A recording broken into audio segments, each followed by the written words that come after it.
Hello.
A very good morning to honorable dignitaries, learned delegates, respected guests, faculty members and students.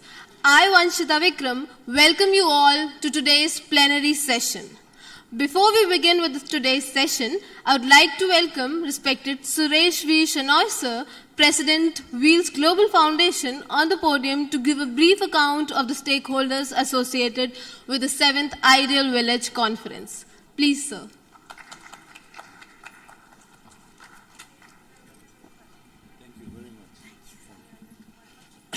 Thank you very much for that introduction again. Good morning. Good morning. Can we hear it a little louder? Good morning. This is a movement, so it's got to be full of energy. So welcome again to our first full day of conference.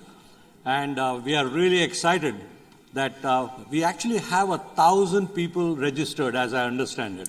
And I am assuming that a lot of them are online, and a lot of them are still having breakfast or moving in here. But it's very encouraging that the message is getting through. But as I said yesterday, no man is an island.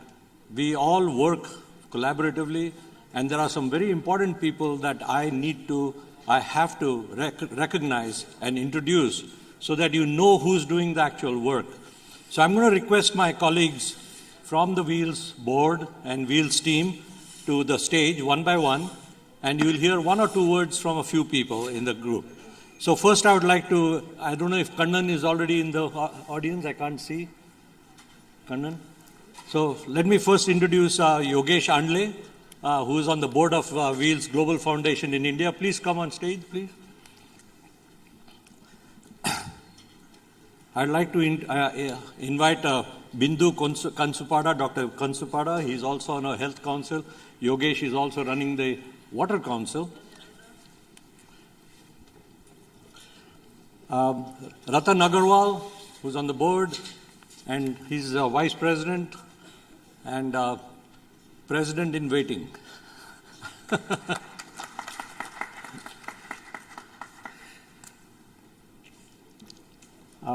Next, I'd like to request Ambassador Pradeep Kapoor to please join.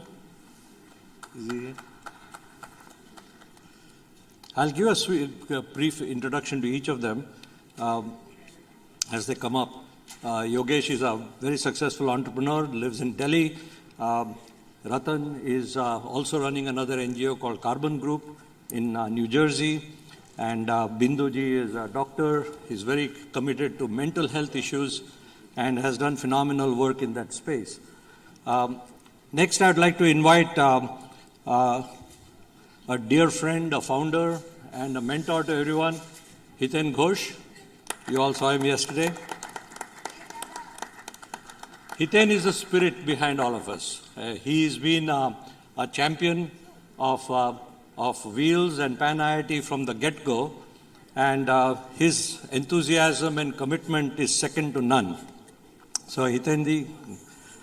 Next, I would like to invite our mentor and chairman of the conference, Arjun Malhotra, to please join us on the stage.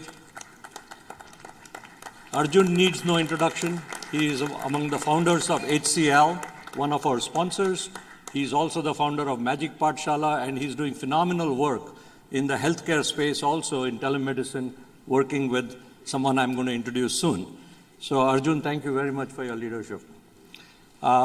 Next, I would like to introduce, I don't know if Kannan is here or not, but Kannan Mudgalaya is someone that has done a lot of work in the education space, and you'll hear about his work in one of the tracks.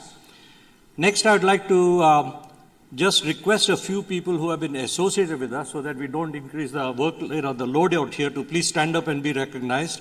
Mr. Kishan Goenka, who is the president of our Delhi North India chapter. Kishanji, you're here? I don't see him. Next, yeah. Next, Mr. Mahesh Vaidya. Please stand up. Okay. Mr. Ramnath Mani, who is the chairman of our South India chapter, and Mr. Sushil Bhatia. He's from New York, and he's doing a lot of our work related to the operations of Wheels Global Foundation. Mr. JVG Murthy, he's here. He's our Chief Operating Officer here, based in Hyderabad. So next, I'm going to request our three individuals who have been core members and working with us for 2 years planning this event. And they have gone way beyond Tan, Man and Dhan. They have been incredibly engaged and thought leadership, as well as digging into all their contacts to make this event happen. So first, I'm going to invite Smita Siddhanti. Smita is a very successful entrepreneur in Washington, D.C. She's done phenomenal work in the environmental sciences area. So I'm going to request her to just say a couple of words about the event and what got you to, where we are. Good morning and namaste, everyone. On behalf of the whole board of Wheels Global Foundation, I really welcome you all for today's day. We have immensely worked hard to make this event happen. The board that's standing here, all the members that are even sitting, Gauriji downstairs and Dr. Shah, we all have been working day and night to make this event happen. And today it was very heartening to see yesterday's start, and we are very hopeful that we as WGF, Wheels Global Foundation, will be a catalyst in moving this movement forward very strongly, in which we believe and have been working at it for 15 years to take the science and technology to rural development. Thank you. Appreciate your being here with us, and have a wonderful day. Thank you. Thank you, Smita, for the fantastic leadership and work that you've done. I mean, it's greatly appreciated. Next, I'd like to invite someone whose passion for healthcare, is second to none. This gentleman, Dr. Raj Shah, has pioneered telemedicine in the United States and is doing the same here in India, working on several projects. And he himself is going to he's chairing the healthcare vertical. So Raj, please join us on the stage.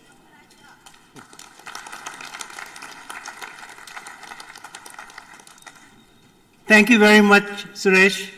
And on behalf of our entire team, which our president, Suresh Chinoy, whom I call the engine of the Wheels Global Foundation.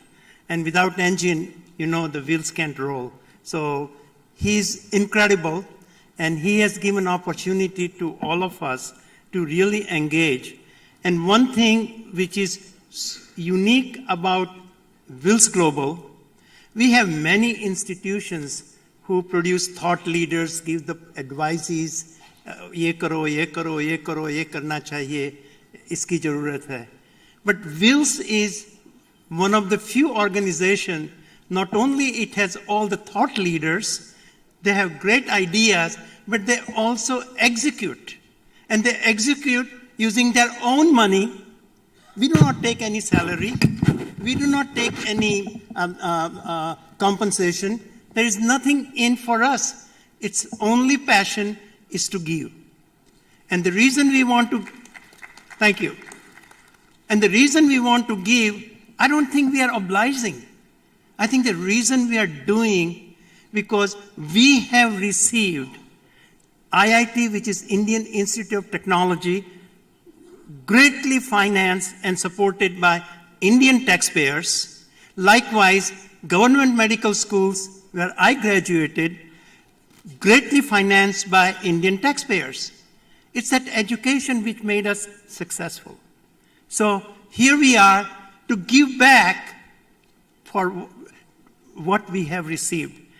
It has been an incredible journey for me, being a non-IITian, inducted into as an honorary IITian into this group, and ability and the chance to work with all of you. So I want to say, so grateful I am that you are making my dream possible. Thank you very much. Thank you. He called me the engine, and I hope that I'm not one of the wheels which goes flat while the engine is working very well. So thank you very much. But that was, that's not true. Everyone here is part of the wheels, what makes it all go. And I don't know if I've forgotten anybody else. Ashank Desai. Ashank? Ashank, please. Yeah, Ashank. Ashank, most people in India will know Ashank as the founder of NASCOM and Mastec and one of the most successful companies. So I'm not sure if there's anyone I've forgotten. This is a big team. And the last person that I'm going to call is one that everybody has been cheering for. She is the spirit. She's amazing. She's more than the engine. She's the fuel and the axle and everything else that makes us grind. So Gauri Kumar. Good morning to everybody. Let's say cheers to the team. This team, I'm a non-IITian, and many a time they make me feel that I'm a non-IITian. I hope they don't any longer. But it's such an amazing group of people who are passionate, who are dedicated, who are committed about doing something, and who also listen to advice. They reach out. And I must commend and endorse what Dr. Shah said, that Suresh pulled us in. I'm a bureaucrat. I'm a professional bureaucrat. I don't belong to WGF otherwise. But WGF is not just for the IIT, by the IIT, of the IIT. I think WGF is a platform of passionate people who want to make a difference to people's lives and people's lives in India. So I'm really so happy to have been part of Wheels and to be able to do something. And I'll be falling short if I didn't say that this BHU partnership, 3 cheers for the BHU team. You guys are wonderful. There is nothing that we can say to convey our appreciation for what you're doing. We'll be listening more to the sessions. But each one of you sitting here and sitting outside is part of the Wheels Global Foundation family, just as we are. Just as a part of people who wish to change the way, collaborate. And collaboration, each one of us understands that we are nothing without the others. So thank you so much, Wheels Global Foundation, for bringing us all in together, and BHU for hosting us, and Sunny and the Stanford University for being our partners. Thank you. Thank you. Gauriji, I won't say that she's retired because I can't see her retiring, but she was a very senior Indian Administrative Service officer in the administration, and thank you very much for your leadership. In fact, she makes us feel retired. There are a few people who couldn't be with us, and I think it's important that we recognize them as well for health reasons or for other reasons.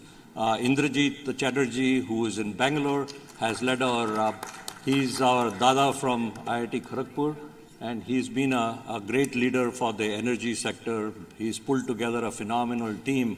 And some of them are here today who are going to be speaking at their respective sessions. And last but not least, our chairman of the board, Rajat Gupta, who had planned to come here. He's in Delhi, and unfortunately, for a variety of reasons, he couldn't make it. But Rajat has been not only in spirit, but he is amazingly accessible, and his leadership and his vision for the movement, was incredible. I'm so sorry that he wasn't here yesterday, but he's the one who has encouraged us to make this. This conference is not just an event that we have a party and we go home. This is the launching of the movement. We are going to start working on this movement starting today. This is where we want to meet you, get to know you, get you engaged, and work together. Now I'm going to request Mr. Pradeep Nadkarni, who is also the secretary of the Wheels Global Foundation, also for health reasons. He's stuck in Pune. But everyone, Himanshu Verma, and there are several people. If I name them all, we'll go on forever.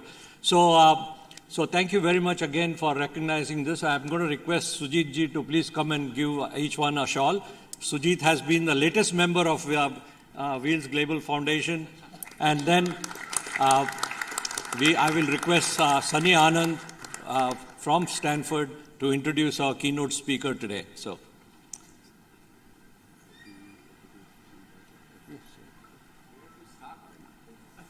Left to right.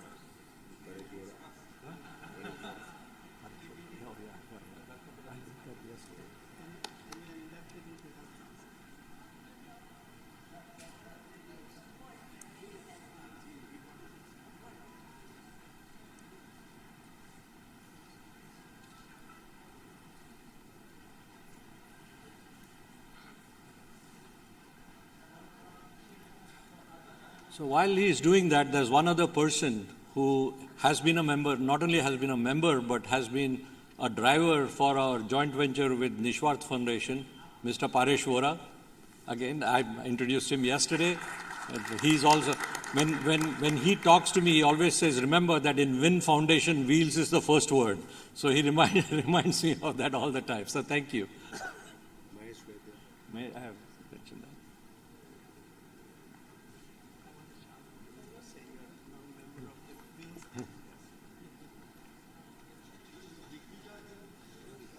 Digvijay was here. I don't see him today.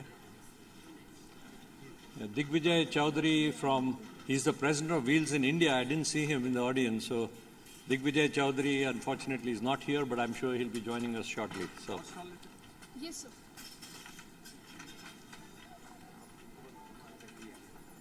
Can I say something? Yeah, please. So, I must take this opportunity to say something. So, he talked about Suresh, about giving back. He has been doing it for last 20 years or more. That commitment to India is amazing. So what I bow to all of them is 10,000 miles away, they want to work hard for India. We should be doing at least as much as them, if not more.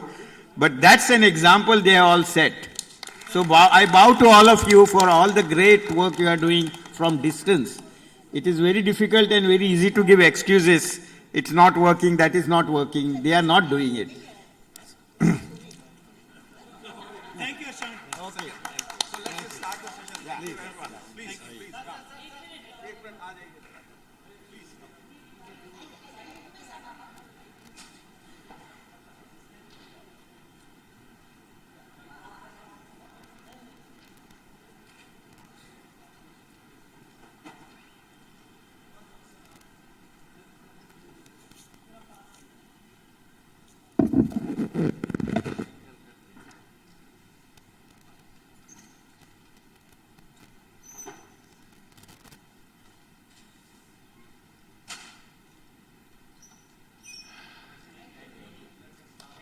Thank you very much, Suresh, for this lovely introduction.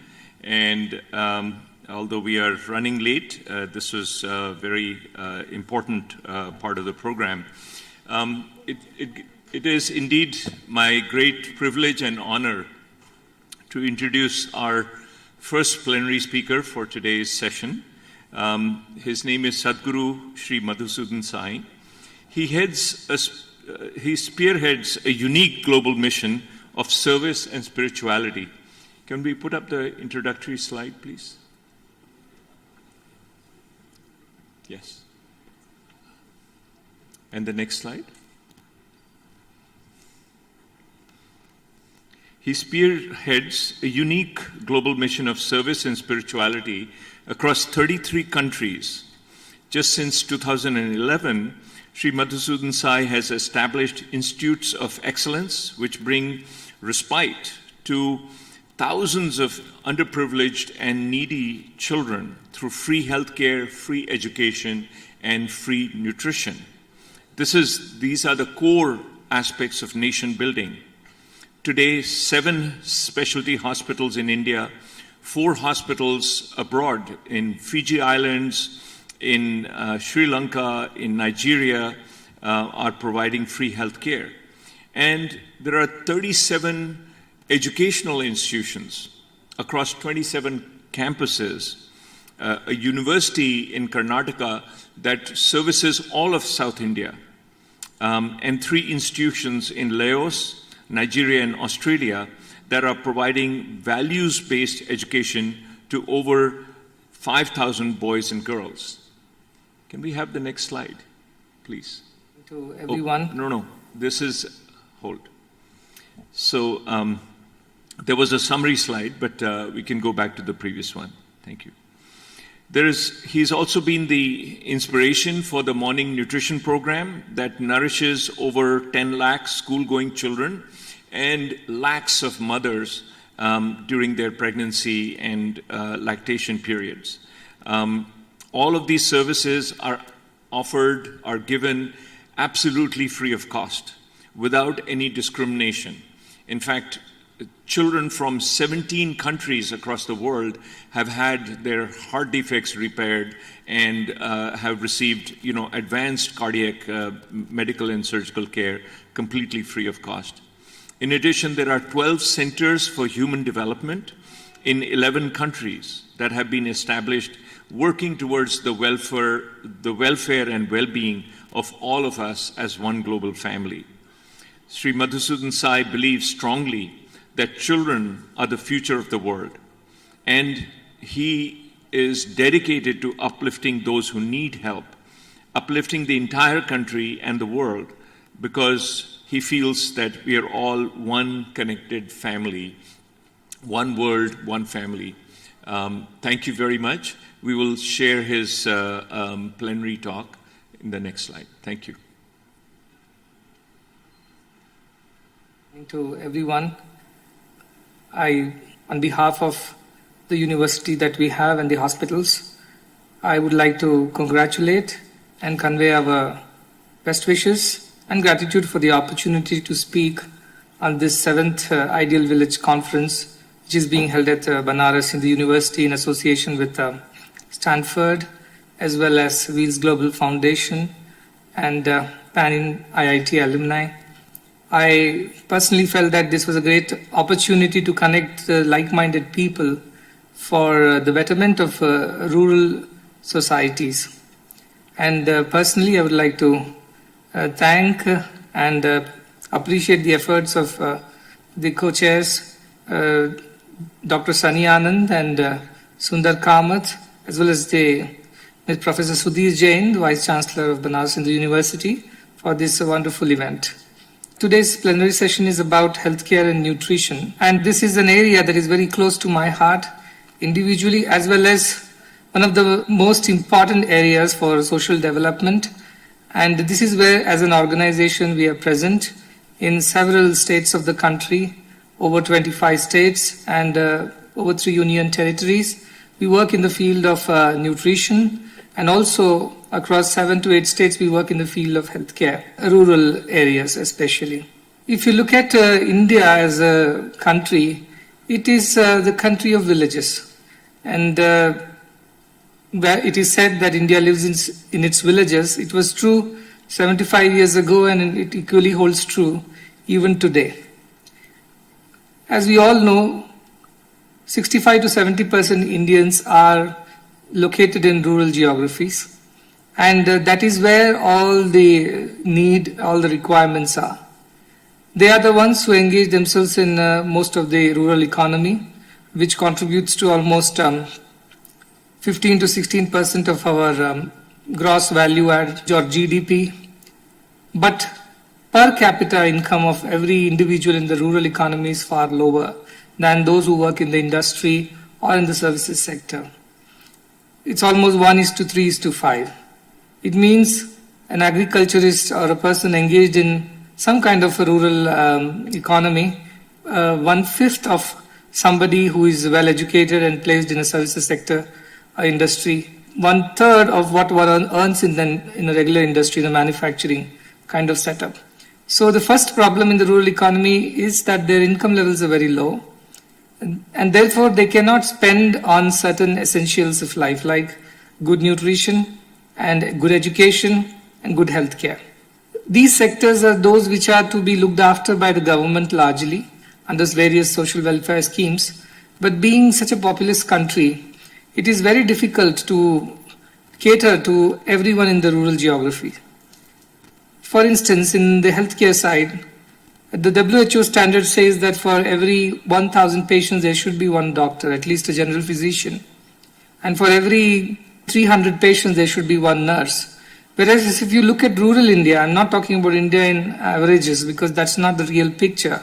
If you look at rural India, you see that for almost 11 to 12,000 people, there is only one doctor. And that is again an average figure. There could be places where there is one doctor for 30, 35,000 people. And also on the nursing side, we find a similar situation where probably for 700 or 800 people, there is only one nurse, compared to a WHO recommendation of 300 people. So if you see the disparities between the urban and rural geographies, you will clearly see these disparities are even more pronounced when it comes to healthcare. And that is the reason why we went into healthcare. Most of the children of this country are born in rural India. Naturally so, because most of the population lives in rural India. And these are the people who need all the help. The women in our rural India, they continue to labor in the fields till almost 8th or 9th month of pregnancy. They are the ones who do not go for any antenatal checkups. Almost 60% of these women never have access to even one antenatal checkup. It means like an ultrasound or a consultation or any advice from a medical expert. 75% of doctors are missing in our rural healthcare centers.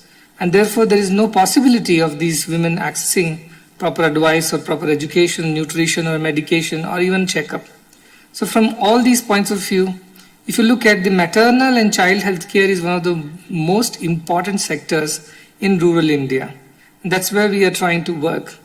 You see, if a mother is healthy, the child which is going to be born is also going to be healthy. But the statistics say that over the last 2 decades, we have lost almost 1.3 million mothers. And close to 100 to 130 mothers per 1 lakh live births, they lose their lives due to pregnancy-related complications or during the childbirth and because of hypertension or anemia or many other such complications, infections and things like that. So the idea is that if we take care of the mothers, then we can also take care of the children. And since most of the children are born in rural area, we need more healthcare focus in the rural setup. And with this intention, we have started several hospitals. We have 4 major hospitals in 4 states of the country at Palwal, in Haryana, in Chhattisgarh, Raipur, in Karnataka, Mudenhalli in Karnataka, in Maharashtra, Mumbai, as well as in Yavatmal. And in upcoming hospitals are coming up in Uttarakhand and Jharkhand, Jamshedpur, Orissa, Telangana, and so on. We also have built hospitals abroad to cater to the rural geographies of Sri Lanka, Fiji Islands in the South Pacific, and also in Nigeria. Why are we doing that? It's because these are the places where people don't have access to quality health care. And even if they can access healthcare, quality healthcare through private sector, they cannot afford it. And India spends only probably 5 rupees per citizen. And when it comes to healthcare, the GDP is probably 1.5% to 2% is what is spent on healthcare.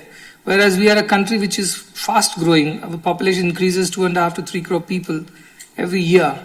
And out of them, the children which are born to such mothers who are anemic or who have several other complications, they are born with diseases, deformities, disabilities, or birth defects, especially congenital defects. So that is where we are also working in the field of congenital heart defects in children. And some of these hospitals are pediatric cardiac centers. In fact, we are the largest chain of pediatric cardiac hospitals in the country, and we do numbers. In the last 10 years, we have done more than 22,000 surgeries and procedures and more than 2 lakh consultations. The idea of setting up these hospitals was because there was not enough facility for pediatric cardiac care, especially in the rural areas.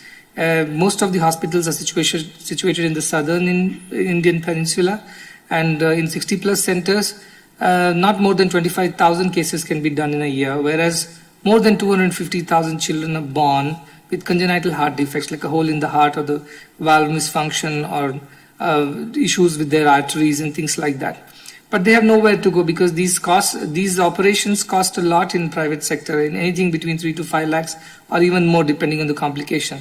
And how would a person from a rural area where his income, in most of the cases, as I said, is less than probably $2 or $3 a day, how will they even afford this kind of health care? And so, based on the principles as taught by Satya Sai Baba, these hospitals are absolutely free. There is no cost to the patient. They can walk in, they get entire treatment free, the mother and child consultations, nutrition, their medications, their entire stay in the hospital, and even the care for the attendants who come with the patients. It's all given completely free to ensure that there is no further burdening of financial or otherwise to these poor rural patients. Every year, more than 50 to 60 million Indians are pushed into poverty because of healthcare expenses. And 60% of these expenses are mostly out of pocket. While there are schemes from the government like Ayushman Bharat and various state schemes, they are applicable for hospitals in Tier 1 or Tier 2 or Tier 3 cities, not in Tier 1. And we don't have hospitals in Tier 2 and Tier 3 cities. In fact, recently I was reading an article where it was said that the finance ministry came up with this scheme where 50,000 crores were allotted for private hospitals to be set up in rural geographies, but not even one private hospital has come forward to pick up this loan scheme from the scheduled banks and set up a hospital, because setting up the hospital is an expensive affair and rural people cannot afford it. So what is the model that we are talking about when it comes to betterment of the rural healthcare? I think the most important thing that we need to do is to create rural healthcare professionals, because with technology we really do not need that kind of infrastructure anymore. We don't need huge hospitals with huge equipments and heavy capital expenditure. But if we can think of preventive healthcare through point-of-care diagnostics, through availability of trained professionals, like we do have Anganwadi workers, we do have ASHA workers, but many of them are not very well trained. So a training program has been instituted by us. We're trying to train them. More than 2,500 ASHA workers have been trained in maternal and child health care. So they can consult and medicate and take care of these women better. At the same time, through technology, because this is a forum where a lot of IIT alumni are also there and people from tech industry are there. So my call to them would be to create rural healthcare technologies, especially when it comes to preventive healthcare, diagnostic healthcare, so that the diseases can be detected early and preventive measures can be taken. Because once it is out of hand, then the burden on the person in terms of finances and burden on our healthcare system, which is already fragile in the rural areas, becomes too much to handle. And that's where a gap is. And we are looking at creating more healthcare professionals from our side. We have a university. We're extending this education to now encompass medical education. As you all must be aware that we have a national exam NEET, which one must pass in order to enter into a medical college. But 50% of the medical college seats are held in private medical schools, and these are very expensive. They would cost you anywhere between 1 crore to 5 crore rupees, and the cost of medical education has only doubled in India in the last 10 years, while it has reduced in Europe and other countries. So there are almost 20 lakh people, 19 to 20 lakh children who write this exam, and half of them even qualify, but not even 10% of them get admissions in the medical colleges because of the number of seats that are less. Government has taken several steps to create more medical schools, nursing colleges, paramedical training facilities. Yet it is not enough for the kind of country that we are, which is also growing continuously. We are one of the most populous countries now, 1.4 billion people. So this is where the gap is. You must train more professionals. You must use technology to reach out to the rural geographies and find innovative ways of bridging this gap between the healthcare need versus healthcare delivery in rural ecosystems. And it has to be affordable, it has to be accessible, and also agreeable. That's an important point, because if you don't make it agreeable to rural people, in the sense it does not match their lifestyle, their livelihoods, their way, indigenous knowledge of their own healthcare systems, the food that the environment that they live in, we cannot have one straitjacket approach to all the people. We have seen that even when we dispense medicines, people don't take it at times because they don't believe in it. They have their own local doctor or local consultant, healthcare consultant, or even an elder in the family who tells what to do. That's a good thing, because we must include them. We should make the healthcare approach inclusive by using the indigenous knowledge systems and somehow try to find a synthesis between that and the modern medicine. That is also an approach that we are taking in our upcoming medical college that we are instituting in Muddenhalli in the Chikballapur district of Karnataka. And I'm sure you'll be delighted to know that this medical education is going to be provided absolutely free of cost to the rural needy people. Of course, it comes with one condition, that after the medical education, they must serve in the rural geographies for as many years as they have studied in our own medical education institutions. So this applies to the nursing as well as paramedical courses. My effort is that in the next 25 years of our country's Amrit Kal, as we call it, and we are also looking at becoming a $5 trillion economy shortly and probably $10 trillion by 2032. But all this will remain a distant dream unless our demography, what you call as demographic dividend, is completely reaped. And most of our demography is in rural areas. So effort is to train more children, more professionals, healthcare professionals in rural setup, so that they can stay back in the rural geographies and cater to the healthcare needs of the rural people, and they have better understanding in terms of the culture, the language, as I said, the indigenous healthcare knowledge systems, and the overall acceptance levels of people in the rural area. So mother and child healthcare and also pediatric healthcare, those are our focal point. We are now planning to get into diagnostic services across the country. And this is possible because we already are present in more than 25 states through our Annapurna morning nutrition program. And that is what is the other side of the healthcare discussion. Nutrition and healthcare are not different from each other. They are all connected. Because once you have good food, food works like medicine. As somebody said, if you don't eat food like medicine, you'll eat medicine like food. Because if you don't take food correctly, if taking food correctly does not mean you fill up your belly. We have to get the right kind of nutrition, what we call as hidden hunger or micronutrition. So in that field, we started working, and we found that this is one-stop solution to many healthcare problems. If you provide right kind of nutrition to the pregnant women, or to the lactating mother, or to the baby which is born, from infants to toddlers to school-going children, this will solve most of our healthcare problems. It will improve attendance in the schools for the children who are getting morning nutrition in terms of a breakfast, which is a well-balanced breakfast, which also provides multi-nutrients, micronutrients, which is important for the children's growth. So this is a program also that has been launched under Annapurna scheme. And now it's present, as I said, in more than 25 states. We serve 1 million rural children every morning with a nutrition drink called SciSure, and it has been customized to the age of the child and also to the geography.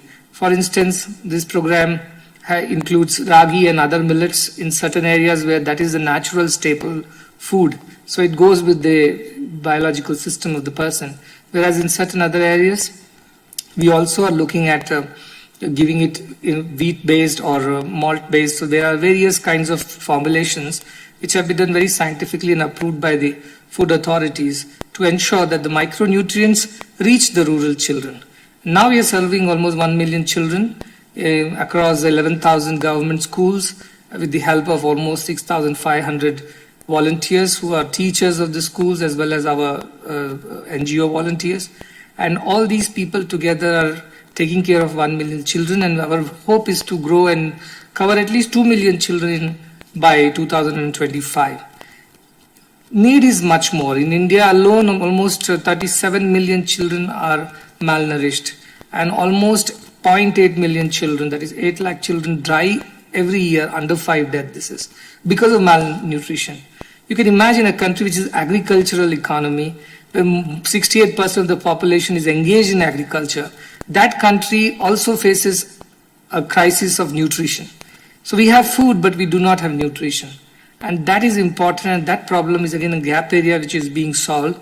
For a very little cost for morning nutrition drink, we are able to see great impact in terms of development of the child, his physical impact in terms of the better hemoglobin, more weight, and in terms of social impact because they go to school, because they are attracted by these morning drinks, nutritional drink or a breakfast, as the case may be. So they go to school early to receive this nutrition, and that helps to increase the attendance, more attention in the class.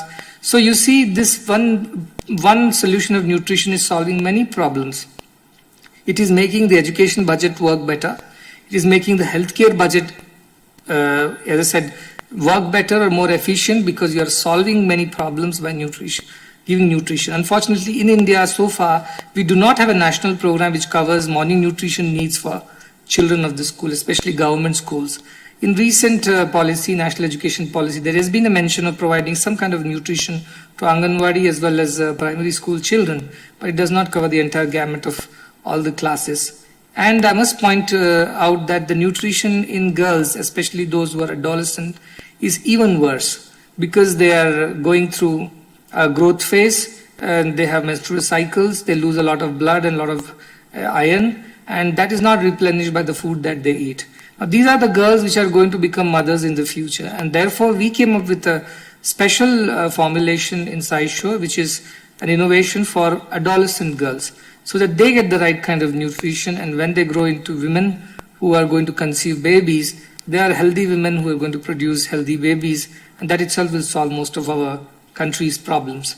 So on healthcare and nutrition side, these are the new things that we are doing, preventive healthcare, and our view is that within the next 5 to 10 years, we want to set up one such diagnostic center across in every taluka of the country. So that would cover more than probably 6,000 centers around the country. But these are very simple centers. They are on a rental lease model, and we have planned to tie up with Jan Aushadhi model of the government, so that the medicines can be dispensed by the Jan Aushadhi center, and diagnostics can be done by our person. And we are looking at training close to around 5,000 such professionals who could be school pass outs, who could be early, maybe in their undergraduation. They can be trained. There are many girls who can be trained. That will create rural employment as well, and more awareness. And all these programs are going to be provided free of cost to the people who are wanting to get engaged in it. So that is where we need all the help. We have a model of Samaja, Sarkar and Samstha, where the Samaja, in the sense the entire society, the corporates and the various other sectors of the society, should work hand in hand with the government, the Sarkara and Samstha, that is us, our NGOs like us, which are working for the development of rural India. Having said this, I must also say that this aspect of rural development in healthcare and nutrition is, though it's very crucial, but it's only one part of it. You see, healthcare and nutrition is not just physical phenomena, it is also mental. When the mind of the person is healthy and happy, that's also important. And what is the nutrition for the mind? Nutrition for the mind is right kind of education, right kind of thought process, right kind of inputs, and right kind of stimulation. All this is also important. We have so much of underutilized potential in rural youth and children. They're very innovative, very creative, but they don't get the opportunity. So unless we add education also to this scheme, we will not be able to ensure the right kind of mental health in these children and the rural people. And again, education cannot be just accumulation of information or hard facts, but it is about transformative process. It is about developing the creative capacity of the child, and thereby engaging the child completely in body, mind, and spirit. And that kind of education is also crucial for improving the nutrition, in the sense the mental nutrition, as well as the healthcare, because healthy minds are important for healthy bodies. And in the recent times of COVID, we have seen how mental health has become the elephant in the room. No more it can be ignored. And especially in children and teenagers, adolescents, this has become a major issue. So we also have educational programs for rural youth, rural children, which is to ensure that they get the same high quality urban education with all the technology that is at our disposal. At the same time, it is infused with moral, cultural and spiritual principles without being religious. This ensures that the children have an integrated approach to education and they grow as a wholesome personality. In body, they are strong and healthy. In mind, they are creative, they are intelligent, they are capable. And in spirits, they are happy and they are enthusiastic to learn and to be contributing to the society's welfare. So these are the things that are also being done. We have across 25 schools and across 20 districts. We have 3 university campuses. Again, all the education is entirely free to ensure that more and more children enroll themselves in the educational programs and they complete their education, because the dropout ratio is very high in our rural schools, and not more than 25% of our entire country's school children go into university education, and in rurals it must be even worse. But what I know is that not even 1% of the rural girls enter higher education. So that's such a wasted potential. Imagine 50% of the student population is girls, and 1% of them in the rural area alone take to higher education. So we are very proud that at our university we have 50% girls and they are doing very well. In fact, last year when we had the first convocation, the girls who graduated, more than 50% of them were first-generate literates. It means their mothers have never gone to school, forget about college.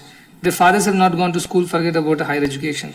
These girls are the first in their entire clan to enter the portals of a university and finish their graduation successfully. We have internship programs for them to help in our rural campuses, which gives them hands-on experience. They are then allowed to continue their postgraduate studies with us. It's again free. And another innovation that we have done is that in post-graduation, we also provide them with stipends, which will ensure that they are encouraged and motivated, because there is kind of a financial incentive. So the parents allow the girls to continue and not get them married off too soon. All these are important, and as there are many topics in our seminar or conference, including sanitation, including agriculture, energy, and other sustainable strategies. Truly, these are not different from each other. In the sense, you can't look at them independently or in silos. They all affect each other. Better infrastructure, road, better agricultural practices will ensure more nutrition in the rural villages. Better economy, and that will ensure there is better educational facilities. That will ensure better healthcare, because people are more aware of what to eat, what not to eat, and how to look after themselves. So everything is connected to each other. So I must conclude with this thought that while we want to improve rural India and we want to ensure that per capita income in the rural geography improves, so that people have more money at their disposal and they can use it for betterment of their lifestyle or standards of living. But at the same time, I must tell that there are 2 aspects to rural development. One is the hard aspect, and the other is the soft aspect. The hard aspect is like the hardware of the computer system, which is the infrastructure. You must have roads, you must have sanitation, you must have electricity, you must have shelters, that is homes, you must have schools, you must have hospitals. But this is just the hard part of it. If you have all these, then you perhaps can improve the agricultural economy, and it has a spiraling effect on the improvement of rural life. But at the same time, the softer aspect of culture must not be forgotten. Our country is known for its unique culture, especially in rural India. We have people who are very nice and sweet. They are people who are concerned about each other's welfare. They live together as a family. And they are not like the new age neighbors who do not even know the names of each other, though they live in the same apartment. So this is the kind of culture that India lives in. Most of the urban population lives in social media, but rural population still lives in society. And this human connect is something that is getting deteriorated with the infiltration of technology and in rural space as well. And the employment opportunities which are available only in cities, that is causing rapid urbanization. And that is another fear. While we want to become a $5 trillion economy, and probably urbanization is the way, but at the same time, we must not forget that most of these youngsters leave the rural shores to go to an urban setup to get a job, and they give up their traditional knowledge systems, their practices like agriculture or other craftsmanship. And that's a kind of deterioration of the social fabric, the diversity that the country stands for. And I have seen it with my own eyes. We have seen the perils of urbanization, especially closer to rural geographies, where the youngsters have left their homes, leaving their old parents behind, and then there's nobody to look after them, and all their agricultural practices that the parents were having, that's falling low now. For example, in Mandya, I saw many of the sugar making units are shut down because youngsters are not there anymore and old people are too old. Many of the farms are not being cultivated anymore because they can't afford modern machines. These are all small farms. At the same time, they don't have youngsters to plow the field. The coffee production in Chikmagalur, for that matter, in Karnataka, is falling, and the price of coffee is always fluctuating. It's because we don't have enough workers in the field. So while technology can help, infrastructure can help, but at the same time, we must ensure that our rural people live in rural India. They don't leave rural India. In fact, I am a big advocate of ruralization of India instead of urbanization of India. But what kind of rural India? A rural India which is at par in terms of its hard infrastructure when it comes to comparison with the city. At the same time, the heart, the soul of the rural India should also be preserved. The people love each other, they are concerned about each other, they still follow the values and traditions, they still have that spiritual anchoring which is gone missing in the urban setup. So I do not want the rural geography to be turned into an urban kind of setup, and we lose a lot of it. So provide infrastructure, fill the gaps whichever is available, work together in a collaborative way to solve these day-to-day problems, you see. But once these problems are solved, we must always be mindful that we cannot afford to lose our culture, cannot afford to lose the spiritual nature of our rural fabric. And if we do that, then I think this growth that may come because of, as I said, infrastructure development or better practices, it won't be sustainable. Because sooner or later, people would not be happy, and that will affect their health, that will affect everything that they do. And again, we will be living in an unhappy country. In fact, there are surveys that are done about which are the happy countries to live in, and I'm sure India doesn't figure in that. It's only because we still were fighting for the basics. At the same time, we are slowly becoming insensitive to the actual culture, to the actual spiritual roots that India always had, where we all lived in harmony. It is only India which says Vasudhaiva Kutumbakam.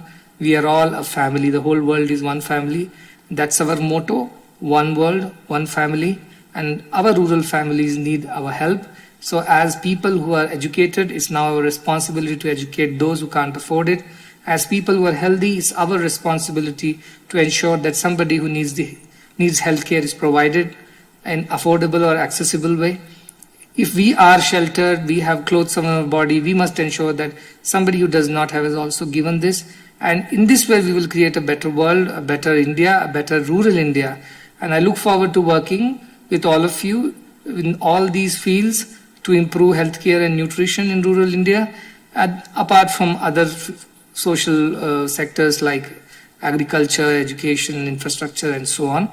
I invite you all to work together so that we can achieve more and share and learn from each other's experiences and knowledge. Thank you very much for providing us this opportunity to share our thoughts and what we do, and I look forward to working with all of you. Thank you again.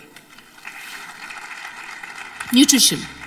Let no child go to school hungry ever is the vision of the Annapurna Morning Nutrition Program. School-going children in rural India and the needy sections of the society are nurtured through this program so that their health, their attendance and performance at school improves. This unique morning nutrition program was started in July 2012 by a few volunteers, and as the activities increased in scale and complexity, it blossomed into a platform for more than 650 volunteers to serve, besides thousands of teachers at the schools who offer their services by collaborating with the Sri Sathya Sai Annapurna Trust. Every single morning, over 500,000 children across 6,700 centers in 22 states and 3 union territories are being served their morning nutrition. Sri Sathya Sai Annapurna Trust works closely with over 800 local vendors in a decentralized model with a customized menu to suit the regional palate and a standardized menu within the region to ensure quality. As of June 2022, 200 million breakfast meals have been served. This nutrition initiative has also taken up allied service activities in the sectors of Vidya, Vaidya and Vari.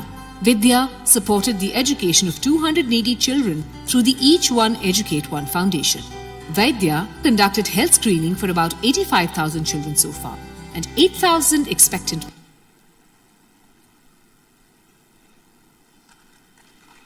Please give a big round of applause for Sadhguru.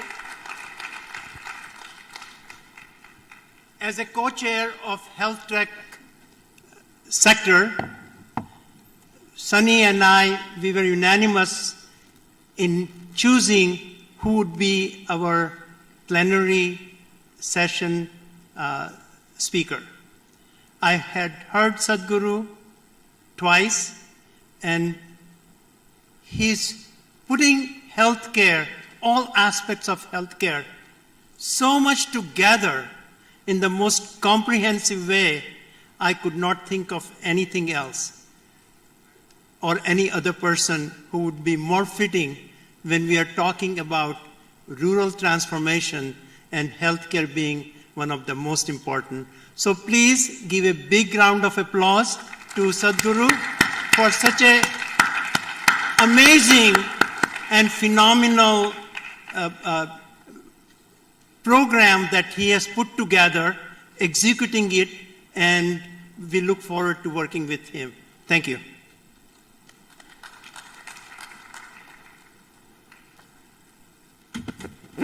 Thank you, sir.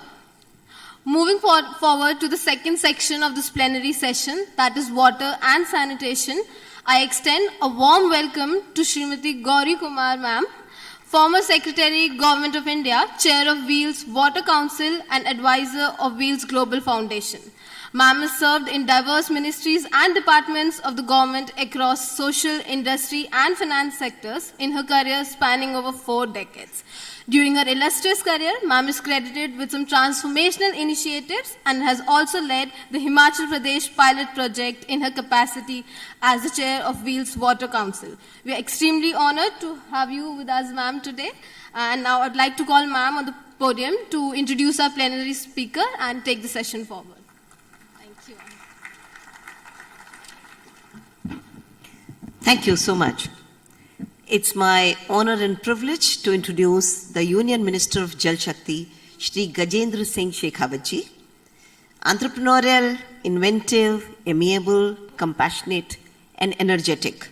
The Minister is a student of philosophy, a professional farmer, and a passionate politician. His vision is to participate in the making of an inclusive India through everyone's support, for everyone's development, and by winning everyone's trust. He is a firm believer in the transformative ideology of integral humanism and Antyodaya, which translates to bringing development to the last person in the line. As the Minister of Jal Shakti, Government of India, he has been given the Herculean task and an opportunity, great opportunity, to provide a tap in every house, water in every tap. Har ghar nal, har ghar jal. In the past 40 months, very interestingly, under his leadership and the leadership of the Honorable Prime Minister and under his guidance, the department has installed 7 crore 24 lakh functional household tap connections. To put figure in perspective, in the last 70 years post-independence, only 3 crore 70 lakh household tap connections had been installed. About close to 11 crore individual household latrines have been constructed in rural India since the launch of Prime Minister Narendra Modi's flagship Swachh Bharat mission, with the main aim to make the rural areas of the country open defecation free. Under the Minister's stewardship, the Ministry has taken up an ambitious project for scientific mapping of aquifers and water bodies under the Atal Bhujal Yojana. An effort is also being made to reach out to development partners to structure collaboration through the Rural Wash Partners Forum for institutionalizing best practices. Wheels Global Foundation is privileged to be part of the invitation for joining the forum to create a collaborative platform for supporting the government. A resident as well as a parliamentary representative from the blue city of Jodhpur, Mr. Shekhawat understands that wisdom derived from our rich heritage and ideas from today's young generation together will form the recipe for success. He believes that by balancing the contradictions in the system, we can grow by using both disruption and order to achieve dynamism and stability. We look forward to the Minister sharing with us his vision, his insights, and the strategies of his ministry, and we are grateful that he took time out from his very busy schedule to record this message for us. So over to Mr. Gajendra Singh Shekhawat, the Union Minister of Jal Shakti's message. Thank you.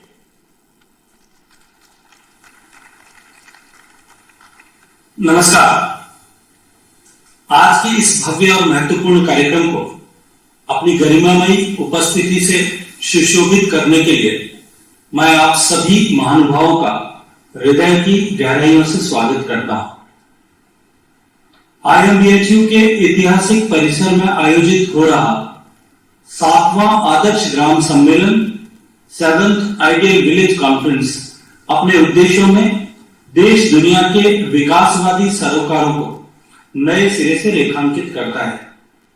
Bharat ज्ञान के क्षेत्र में अपने जिन शैक्षिक परिसरों पर आजादी के पूर्व से गर्व करता रहा है, उनमें काशी हिंदू विश्वविद्यालय का परिसर अपने सारस्वत योगदान और ऐतिहासिक अवदानों के कारण सर्वोपरि रहा है। मुझे प्रसन्नता है कि इस सम्मेलन में विभिन्न क्षेत्रों के विशेषज्ञ rural transformation for sustainable development विषय को केंद्र में रखकर जल और स्वच्छता जैसे बुनियादी तकाज़ों पर विचार कर रहे हैं। मैं बधाई देना चाहता हूं व्हील्स वाटर काउंसिल की टीम को, जिन्होंने अपने अथक प्रयास से इस आयोजन को एक ऐसे कुंभ का स्वरूप दिया है जिसमें हम विकास से जुड़े विषयों और उनके लिए होने वाले प्रयासों को साझी और समन्वित मजबूती दे सके। आज इस कन्वर्जेंस की चर्चा पूरी दुनिया में हो रही है, वह वस्तुतः डेवलपमेंट और गवर्नेंस का सामासिक मॉडल है। इस सम्मेलन में स्टैनफोर्ड विश्वविद्यालय, IIT एल्यूमिनाई के साथ फिक्की और CII का सहभाग यह कन्वर्जेंस आपसी मेल और समन्वय को दिखाता है। मैं गौरी जी का अभिनंदन करना चाहूंगा कि वो भारतीय संदर्भ में इस मॉडल को जमीनी शक्ल देने में बहुत बड़ी भूमिका का निर्वहन कर रहे हैं। यह संस्था और वरिष्ठ प्रशासनिक अधिकारी गौरी जी जिस तरह से देश में PPP मॉडल के नए और ज्यादा समन्वयी तथा सहकारी स्वरूप को विशेष रूप से ग्राम पुनरुद्धार के बड़े संकल्प के साथ जमीन पर उतारने में लगी हैं, वह एक प्रेरक सुलेख की तरह है।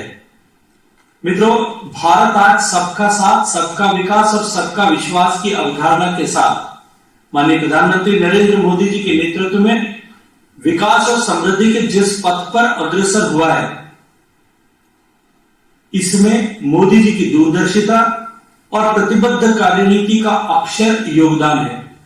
उन्होंने 2014 से देश में नीति और विकास की प्राथमिकताओं को जहां नए सिरे से तय किया, वहीं देश को नई समन्वित और प्रतिबद्ध कार्यनीति तथा संस्कारों से परिचित भी करवाया है।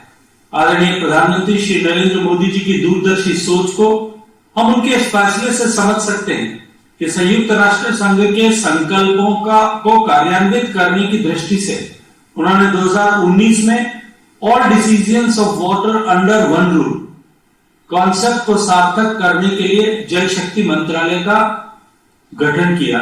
जल शक्ति मंत्रालय की तरह बाकी मंत्रालय आज विकास के कार्यों के महत्व को देखते हुए कन्वर्जेंस पर जोर दे रहे हैं। विकास के इस प्रतिबद्ध जुड़ाव कन्वर्जेंस के साथ आज जहां देश के गांवों का कायाकल्प हो रहा है, वहीं ग्राम पंचायत जैसी संस्थाएं खेती, सिंचाई से लेकर जल और स्वच्छता के क्षेत्र में सामुदायिक सहभाग का कारगर आदर्श प्रस्तुत कर रही है। आज जब मैं आपके बीच आपसे सरकार के विभिन्न योजनाओं के बीच कन्वर्जेंस की बात कर रहा हूं, तो हमारे सामने कोविड के दौर के कई अनुभव हैं। 130 करोड़ की आबादी वाला देश अगर कोविड पर काबू पाने की दिशा में तेजी से आगे नहीं बढ़ता, तो दुनिया आज महामारी और मातम के बहुत ही त्रासद अनुभव से गुजर रही होती। पर इस चुनौतीपूर्ण दौर में तमाम विभागों, प्रतिष्ठानों, सरकारी गैर सरकारी उपक्रमों और संस्थाओं ने आपद धर्म निभाते हुए तत्परता के साथ मिलकर कार्य किया। प्रधानमंत्री माननीय श्री नरेंद्र मोदी जी के कुशल मार्गदर्शन में दुनिया ने देखा कि कैसे रातों रात वुमेन सेल्फ हेल्प ग्रुप्स की सुरक्षित मास्क का निर्माण करने लगी।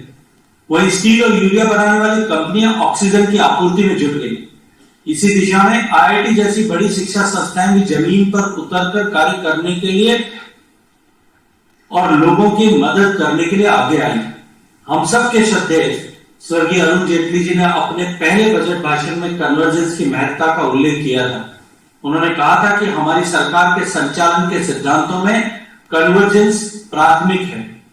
कन्वर्जेंस के महत्व को हम जिस मुद्दे के साथ सबसे सुंदर तरीके के साथ समझ सकते हैं, वह मुद्दा जल का मुद्दा है। जल शक्ति मंत्रालय में हमने इस अवधारणा को साकार रूप देने और जमीन पर परखने की कोशिश की है। इसकी झलक जल जीवन मिशन और स्वच्छ भारत मिशन के क्रियान्वयन में देखी जा सकती है, जिसमें दोनों अभियान मिलकर एक दूसरे के पूरक के तौर पर काम कर रहे हैं। पानी और स्वच्छता की परस्परता को हमने अपनी नीतिगत समझ में विवेक और कुशलता के साथ शामिल किया है। 2014 के बाद रिकॉर्ड 11 करोड़ से अधिक शौचालय का निर्माण हुआ। हालांकि इस उपलब्धि के साथ एक समस्या भी आई, जिसे सरकार ने अपनी दूरदर्शी सोच से दूर किया। सरकार ने फीकल स्लज के उपचार को समझते हुए ट्विन टिप डिजाइन वाले शौचालय का निर्माण कराया, जिसमें फीकल स्लज का इन सितु ट्रीटमेंट होता है। हमारी सरकार ने भारत में पानी के बेहतर प्रबंधन की दिशा में भी कई महत्वपूर्ण कदम उठाए हैं। Atal mission for reservation and urban transformation, Amrut, smart cities mission, Jal Jeevan mission, Jal Shakti Abhiyan, national mission for clean Ganga, Atal Bhujal Yojana आदि के नाम इस दृष्टि से विशेष रूप से उल्लेखित किए जा सकते हैं। जल संरक्षण की दिशा में एक बड़ी पहल करते हुए माननीय प्रधानमंत्री जी ने 22 मार्च 2021 को विश्व जल दिवस के अवसर पर कैच द रेन अभियान की शुरुआत की, जो जल संरक्षण उपायों को अपनाने को बढ़ावा देने से संबद्ध है। इसी तरह अटल भूजल योजना, जो 7 ऐसे चिन्हित राज्य और राज्यों के ऐसे चुनिंदा जल तनाव वाले वाटर स्ट्रेस क्षेत्रों में भूजल संसाधनों पर केंद्रित है। कृषि प्रधान हमारे देश में वर्षा का जल आरंभ से ही अमृत तुल्य माना गया है। ऐसे में पर ड्रॉप मोर क्रॉप योजना के माध्यम से कृषि कार्यों में पानी के उपयोग को हम बढ़ावा दे रहे हैं। आजादी का अमृत महोत्सव के ऐतिहासिक कालखंड में माननीय प्रधानमंत्री ने तय किया कि देश के हर जिले में कम से कम 75 अमृत सरोवरों का निर्माण और पुनरुद्धार हो सके। यशस्वी प्रधानमंत्री ने इस आह्वान के साथ ही आज देश के विभिन्न क्षेत्रों में जल संरक्षण की एक नई संस्कृति का प्रारंभ हुआ है। आज जल जीवन मिशन के माध्यम से तेजी से काम किया जा रहा है। अगस्त 2019 में माननीय प्रधानमंत्री नरेंद्र मोदी जी ने जब इस अभियान की घोषणा की थी, के बाद अब 10 करोड़ 50 लाख के लगभग ग्रामीण घरों तक नल से स्वच्छ जल पहुंचने लगा है। जल की उपलब्धता के साथ उसकी गुणवत्ता को हमने ग्रामीण पंचायतों और जल समितियों के सक्रिय सहयोग से एक नए डिसेंट्रलाइज और इंटीग्रेटेड मॉडल के तौर पर पेश करने में सफलता प्राप्त की है। स्वच्छ भारत मिशन की तरह ही जल जीवन मिशन के सामने भी ग्रे वाटर डिस्चार्ज के प्रबंधन की चुनौती आई है। घरेलू जल का लगभग 70% से ज्यादा पानी ग्रे वाटर के रूप में बदल जाता है। हमारे रसोई घर से, हमारे स्नान घर से जो पानी निकलता है, उसका सही और उचित समय पर उपचार न किया जाए तो कई अन्य चुनौतियां पैदा हो सकती हैं। यही वह जगह है जहां कन्वर्जेंस की अवधारणा सामने आती है।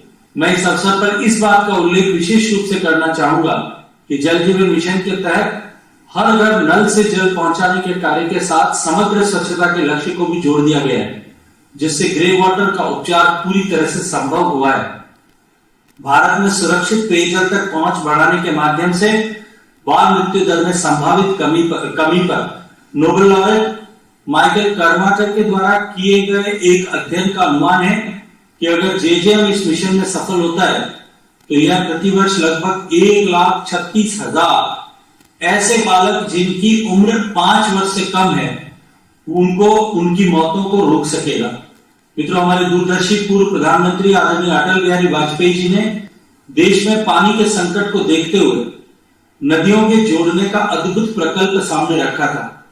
केन और बेतवा नदी को आपस में जोड़ने वाली केन बेतवा लिंक परियोजना उसी सोच को मूर्त रूप देने की दिशा में उठाया गया एक युगांतरकारी कदम है। अब तक ऐसे मुद्दे राज्यों के बीच मनमुटाव के विषय के रूप में सामने आते रहे हैं, पर हमारे यशस्वी प्रधानमंत्री श्री नरेंद्र मोदी जी के नेतृत्व में उत्तर प्रदेश और मध्य प्रदेश के बीच सौहार्द के साथ समझौता हुआ और यह समझौता कन्वर्जेंस का एक ऐसा उदाहरण है जिसे आगे रखकर हम सरकारी रीति नीति और उनके विकासवादी सरोकारों को लेकर प्रतिबद्धता के नए अनुकरणीय आयाम को देख समझ सकते हैं। मित्रों, इस मौके पर मैं व्हील्स वाटर काउंसिल के उस पहल का उल्लेख विशेष रूप से करना चाहता हूं। इसमें गौरी जी के नेतृत्व में योजना और उसके क्रियान्वयन पर नजर रखने के लिए एग्जीक्यूशन पोर्टल विकसित किया गया है।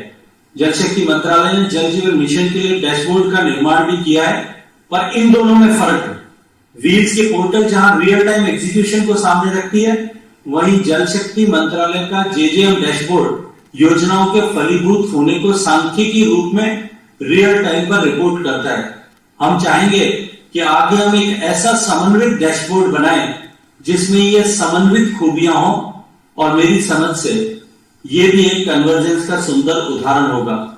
ऋग्वेद का प्रसिद्ध सूक्त है, आनो भद्रा क्रतवो यंतु विश्वतः, अर्थात विश्व के समस्त कल्याणकारी विचार सभी दिशाओं से हम सब के पास में आए। भारतीय बौद्ध और दर्शन में विकास और समृद्धि से आगे बढ़कर लोक सामर्थ्य और उसके कल्याण की बात कही गई है।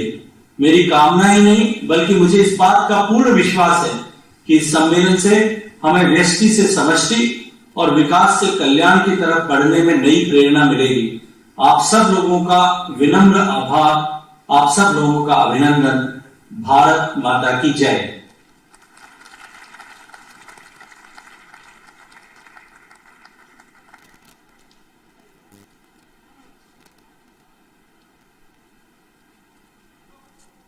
Thank you, sir, for your insightful inputs.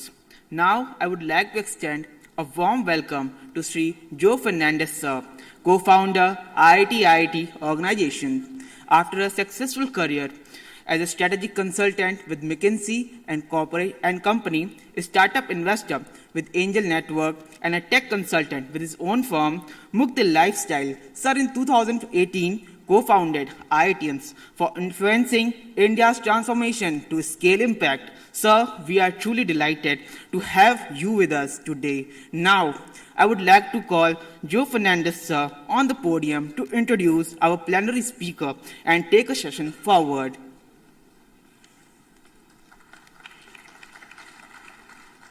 Thank you very much. I feel honored to introduce to you Ms. Vinnie Mahajan, Secretary, Ministry of Jal Shakti, Department of Drinking Water and Sanitation. An IAS officer of Punjab 1987 cadre, Ms. Mahajan assumed a current charge on 3rd Jan this year. And prior to this, she served in several key capacities across Punjab, including as Chief Secretary, Additional Chief Secretary of the Departments of Housing and Urban Development, Industries and Commerce, and IT and Investment Promotion. She was also Principal Secretary of the Department of Health and Family Welfare, Department of Medical Education and Research, and Department of Finance. Ms. Mahajan served as Joint Secretary to the Prime Minister of India from 2007 to 2012, and earlier in 2004 and 5 as Director in the Department of Economic Affairs, Ministry of Finance. And she has also served in various other capacities in the state of Punjab as Managing Director of the Punjab Infrastructure Development Board, as the first Director Disinvestment, as Secretary Power, and as Special Secretary Expenditure. She has over 8 years of cutting-edge experience at the field level, including as Deputy Commissioner, the first woman to be posted to such a role in Punjab.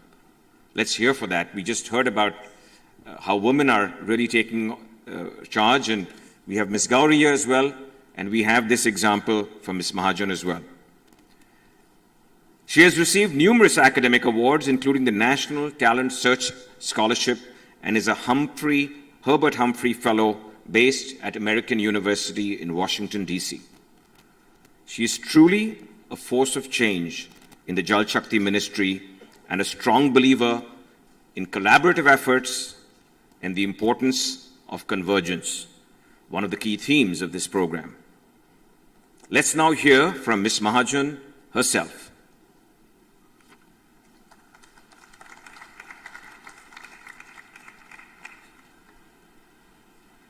Good morning. It's a privilege to be a part of the 7th Ideal Village Conference organized by Stanford, BHU, and the Wheels Global Foundation. I wish I could have been with you in person, but regardless, it is my privilege to be with you on this VC. As you already know, there is a very ambitious set of programs going on in India even as we speak.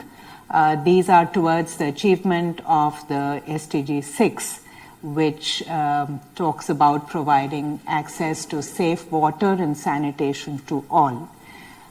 We are in the midst of implementing the Jal Jeevan Mission, which aims to provide functional household tap connections to each and every rural household, over 19 crore of them, within a short span of 5 years, and therefore the ambition to achieve this by 2024.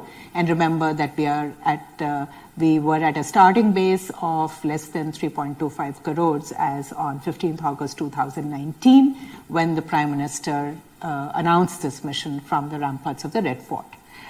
There is a lot of, as we know, political will behind this effort, both at the national and the state governments. We know that funding has been made available. The estimation was that there would be a requirement of 3.6 lakh crore rupees, and that amount has been provisioned by the Government of India as well as the states and UTs. There is also an effort to ensure that the program actually achieves its objectives and sustains over time through partnerships with academia, with civil society organizations, such as those present in this conference today, and also an effort to engage with the public through Jan Bhagidari, so that village communities in particular and women also as a very important part of that village community are a part of this effort right from the planning stage to implementation and then on to the operation and maintenance. We have had the privilege of getting water reach over 10.4 crore rural households by now. And as we also know, this is on top of a similar massive effort that was carried out in the country between 2014 and 19 to ensure access to toilets for all, and every village declared itself open defecation free. And now we are going beyond that and trying to achieve a comprehensive solid and liquid waste management and comprehensive rural sanitation in every village under the Swachh Bharat Mission Gramin Phase 2.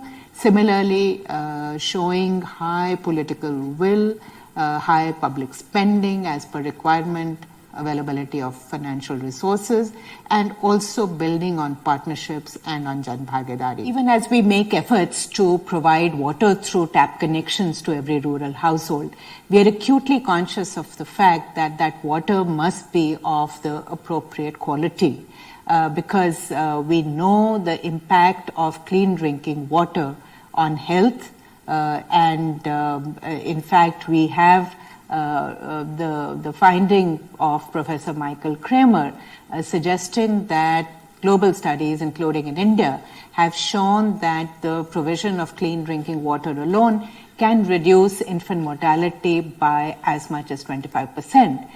So for the health of our people, especially the children, for preventing the poverty that is the outcome of disease, and for ensuring that every individual can continue to carry out their economic activities or other go to school, etc., we have to make sure that quality is sustained. There is, as you know, a massive effort under Jal Jeevan Mission to ensure that, while on the one hand there is this whole network of laboratories, water testing labs that have been set up all over the country. We require them to be NABL accredited, and they are getting accredited in very large numbers. On the other hand, in order to ensure that the message of quality reaches every village, there is the concept of the field testing kits. FTKs are provided to each and every village, and villagers, especially women, are trained how to use them. Well over 13 lakh women have by now been trained all over the country, and the effort is that they should then be checking to make sure that the water they are getting is of the correct quality, and that should also build the confidence to be able to drink from the tap. So that's one major effort under Jal Jeevan Mission.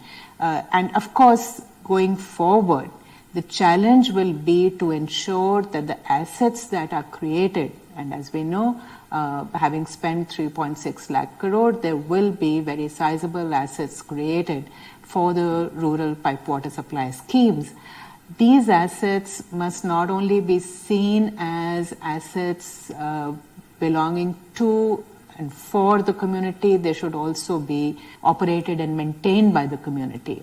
Therefore, our suggestion to the states constantly reinforced that they must look at handing over operation and maintenance to the local communities, including through the village water and sanitation committees, perhaps the women's self-help groups who, anecdotal evidence suggests, are bringing in very effective ways of collecting user charges and ensuring that the schemes run regularly, and the water that we wish should become available, at least 55 LPCD is the JJM norm, and that water must be available day after day at the predetermined hours.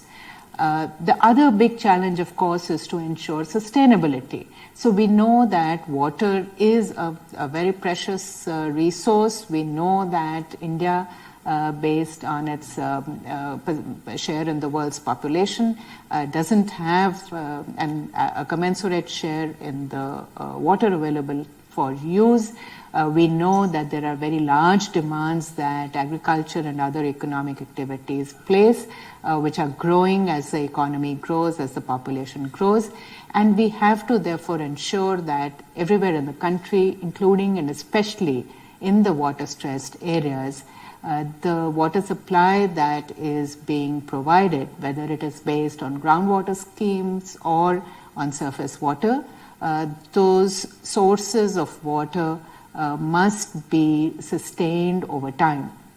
So whether it's a recharge of the groundwater sources, or ensuring that springs, etc., if they are used, are also recharged, we have to take care and make sure that our sources, A, remain clean, B, sustain over the years.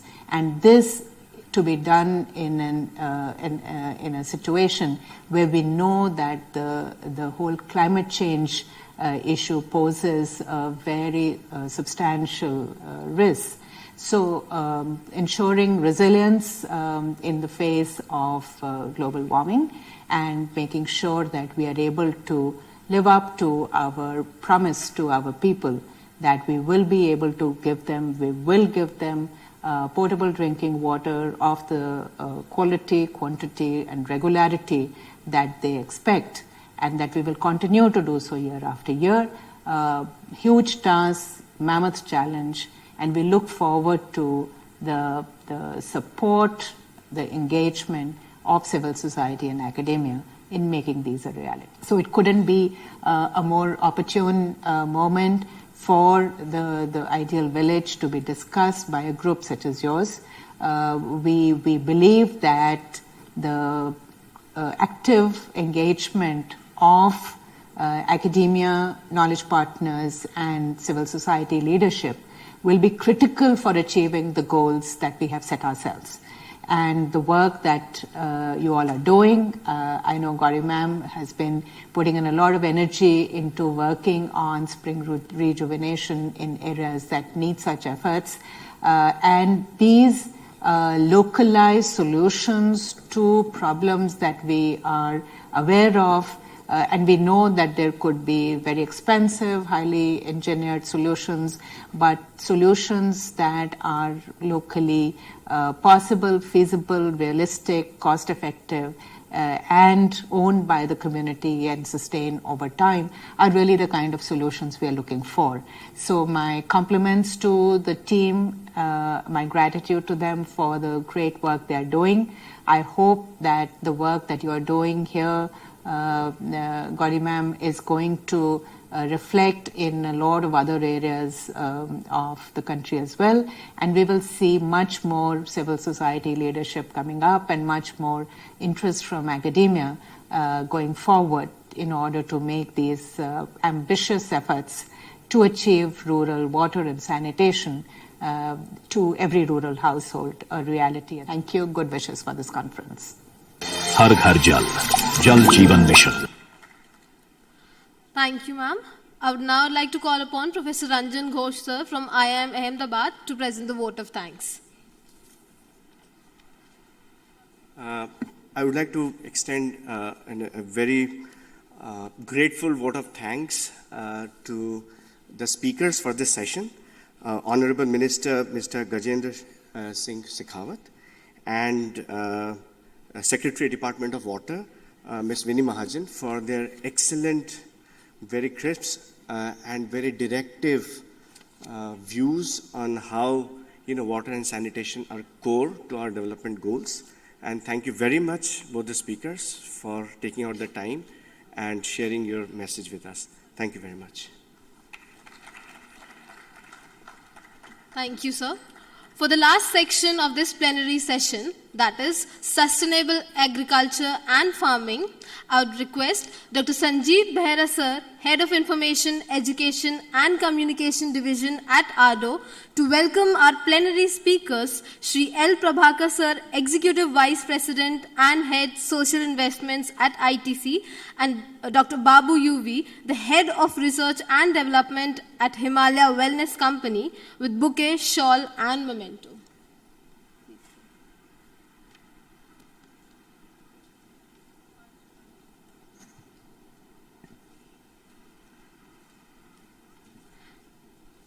I would like to call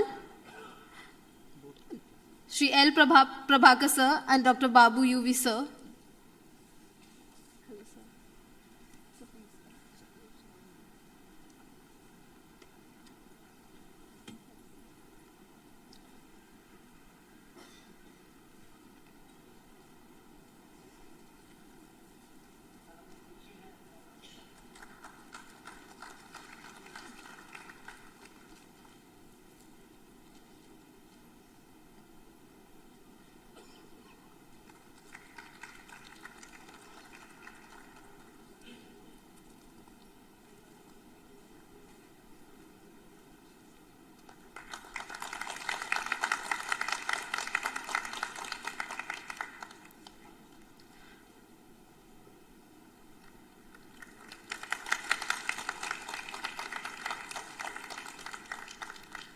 I would now request Dr. Sanjeev Behra sir to introduce our plenary speakers and take the session forward.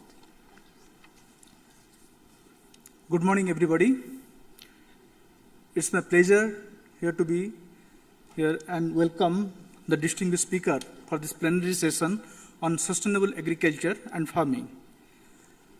I don't want to, because of the time paucity, I don't want to go into the details of sustainable agriculture and farming, though it is somewhat actually my role to introduce the topic, but I'm straight away going to the speaker. The first speaker of this session would be Mr. L. Prabhakar, who is the Executive Vice President and Head, Social Investment at ITC Limited.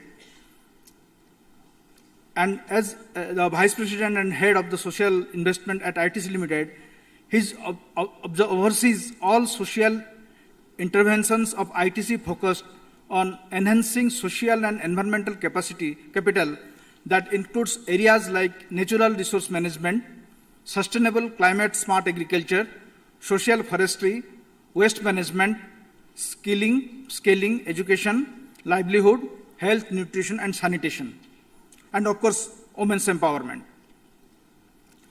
An alumni of XLRI Jamshedpur with 33 years of experience, he was associated with ITC in the different HR function for past 27 years across business, including agribusiness, information technology, and corporate before moving into his current role. He has earlier worked with TVS Motors, Perry, Murugappa Group. Throughout his career in HR, he has also remained engaged on organizational activities related to social responsibility. He is currently a member of CII's National Committee on CSR and co-chair of Eastern Region Committee on CSR and Affirmative Action. He is also part of the steering committee of Indian Sanitation Council, operating under the aegis of FICCI.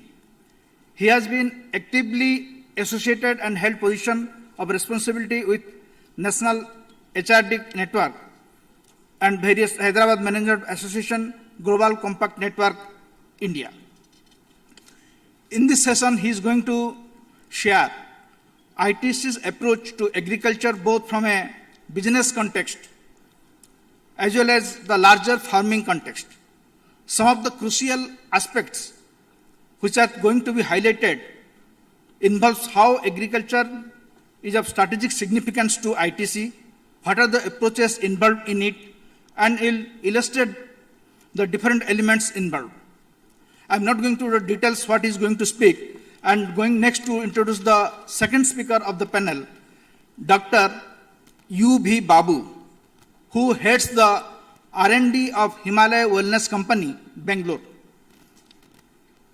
He did his PhD from Central Drug Research Institute, Lucknow, and having more than 25 years of research experience in medical plant research, drug discovery, natural products, functional foods, dietary supplements, etc.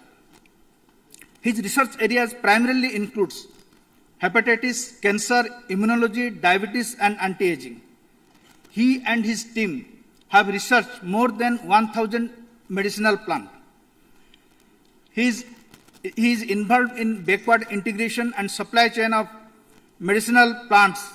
He has been involved in development national mission for cultivation of medicinal plants and interacted with farmers and NGOs and worked extensively for sustainable livelihood of farmers in villages. He has been featured in digital and print media for his work on cultivation and also covered in several articles of contact farming model. He is on mission to spread knowledge on contemporary Ayurveda and physiopharmaceuticals. Despite his busy schedule, he will make it possible to meet each student and farmers who come in contact with him and make him part of this mission. He has several international as well as national publications, and what is more important is that he has got 63 global and Indian patents registered from his research team in the last 2 decades only. He delivered many talks at both national and international level and represented our country, India, as official speaker in BioFact 2012, that is a global organic product exhibition.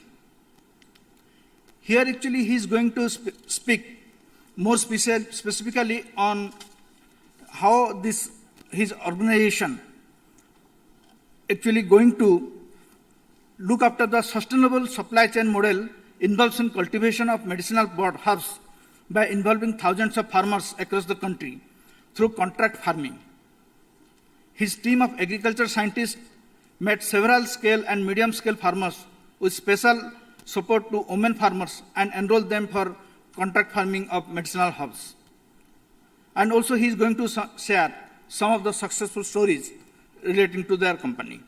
So introducing both the speakers, let me first invite Mr. L. Prabhakar, the Executive Vice President and Head of Social Investment at ITC, to take the floor.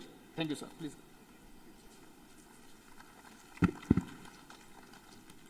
Morning, everybody. It's a pleasure and privilege speaking here at this August forum, and more so at a hallowed portal like Kashi University.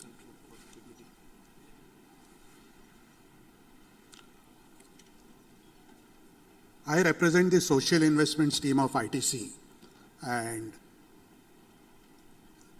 the mission that we sort of work with is Mission Sunera Kal, essentially in terms of wanting to create a good future for the community where we operate. Just a quick context in terms of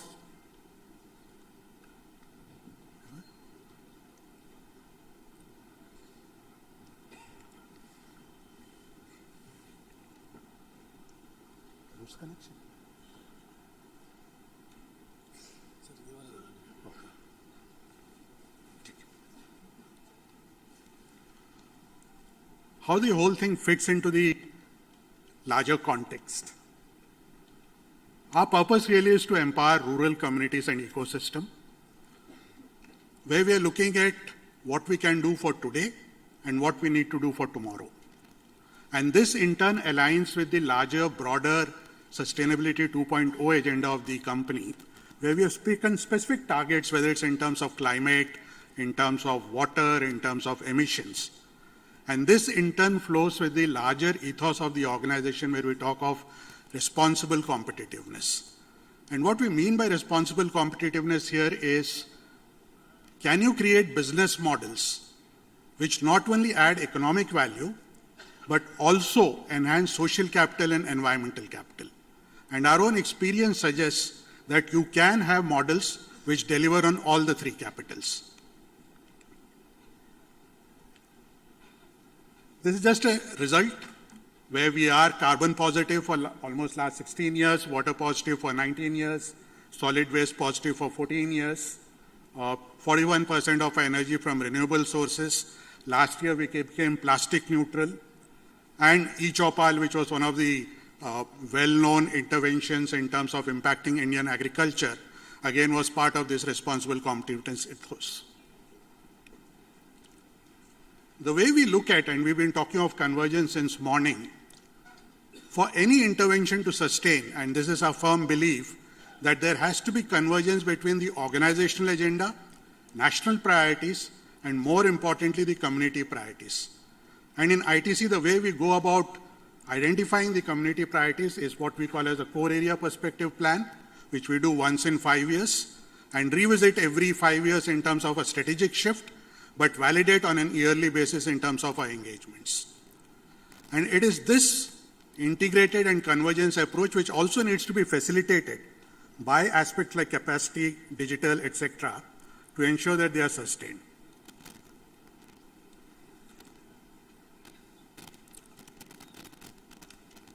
I just wanted to spend a few moments on key tenets. And I think these are tenets which actually help us sustain these interventions. First and foremost is it has to be a demand-driven. I think it's very important for any intervention that we want to do, there has to be a felt need by the community. A very important thing, and that's what was mentioned by the Minister, Honorable Minister also, is how do you create empowered grassroots institutions? It is these grassroots institutions which will take ownership of any tangible or intangible assets that we create, and also take ownership for sustenance of the same over a period of time. Whether it's in terms of water, where we have water user groups, afforestation, where we have Vanikaran Sanghas, or even in schools, how do you have child cabinets, so that the children take ownership of the infrastructure that's provided in that particular school. It's this empowered grassroots institutions that make a difference. It's all about ecosystem. I don't think one organization can do on its own. You need partnerships. And in our case, the partnerships are different types.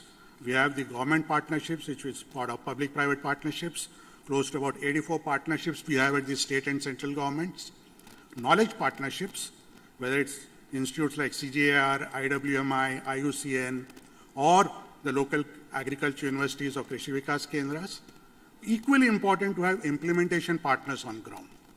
We have our operations in about 220 odd districts, and it is this implementation partners who are actually day in and day out in touch with the beneficiaries and ensuring execution. And the last really is in terms of designing for sustenance and excellence. I think this is a very, very critical aspect which has to sort of thought through right at the beginning of any particular intervention.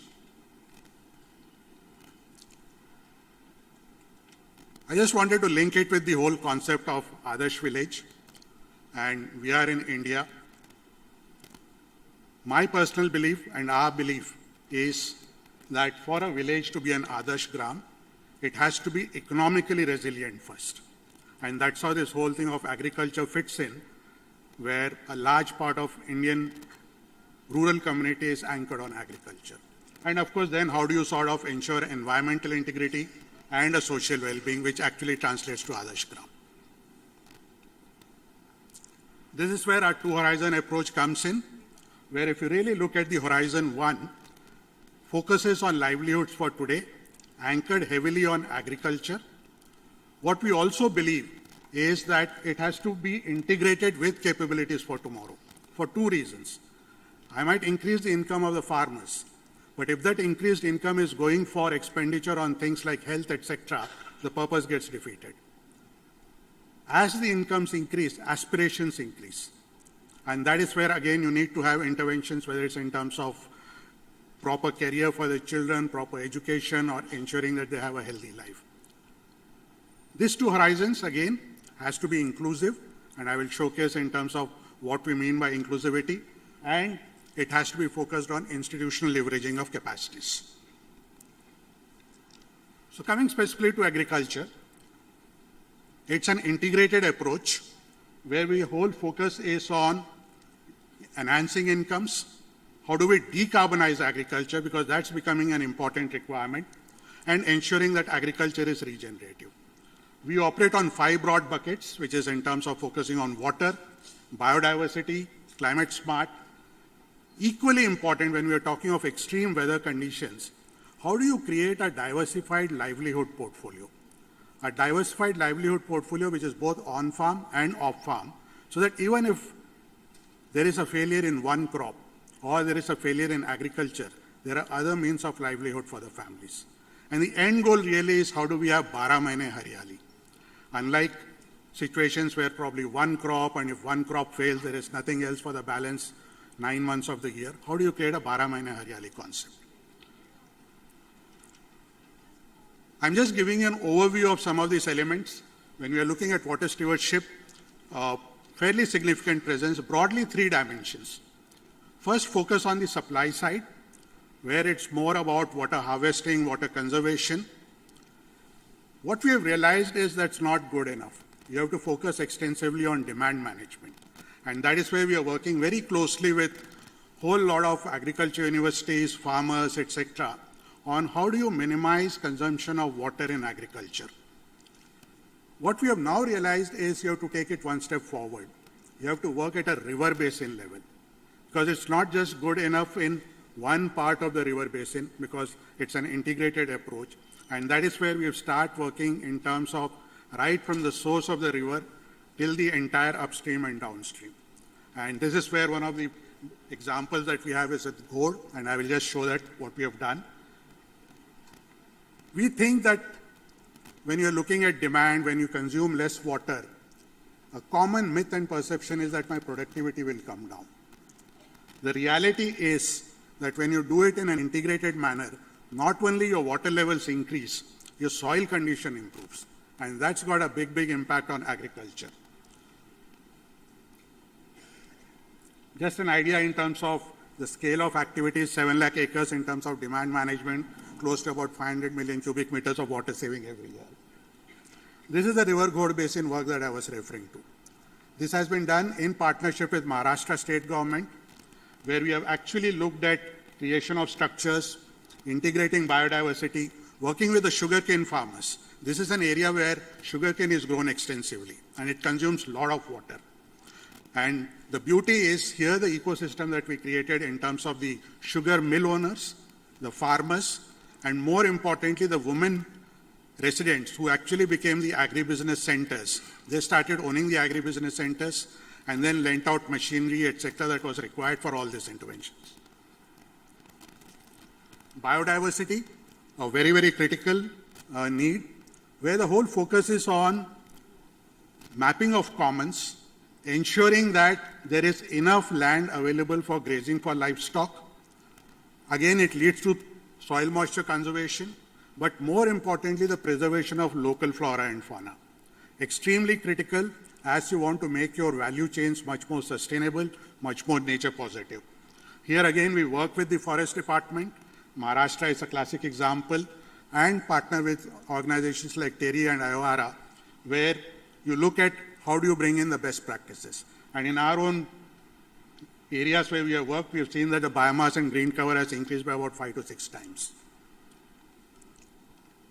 This is a critical one, climate smart, what we call as sustainable agriculture. There are multiple components where the focus is more, as I said earlier, on water. How do you become variant and nutrient smart? This is where you work again with agriculture universities in introducing the right climate resistant varieties. Energy, a lot of energy goes in terms of cultivation. So how do you look at practices like solar, crop residue management? There's several schemes, and it's the schemes that need to be leveraged. Very often what we realize is many of the schemes, people are not even aware of it. They don't know how to leverage it. And one of our critical components is how do we create awareness amongst farmers to ensure that they can leverage these institutional linkages. And creating farmer groups. We have taken a target of creating about 4,000 farmer producer organizations. We have agribusiness centers, as I was mentioning, a whole lot of other groups that are in place. This is the impact. When you follow these practices, you minimize losses in a bad year, maximize losses in a good year, when compared to farmers who do not follow climate smart agriculture.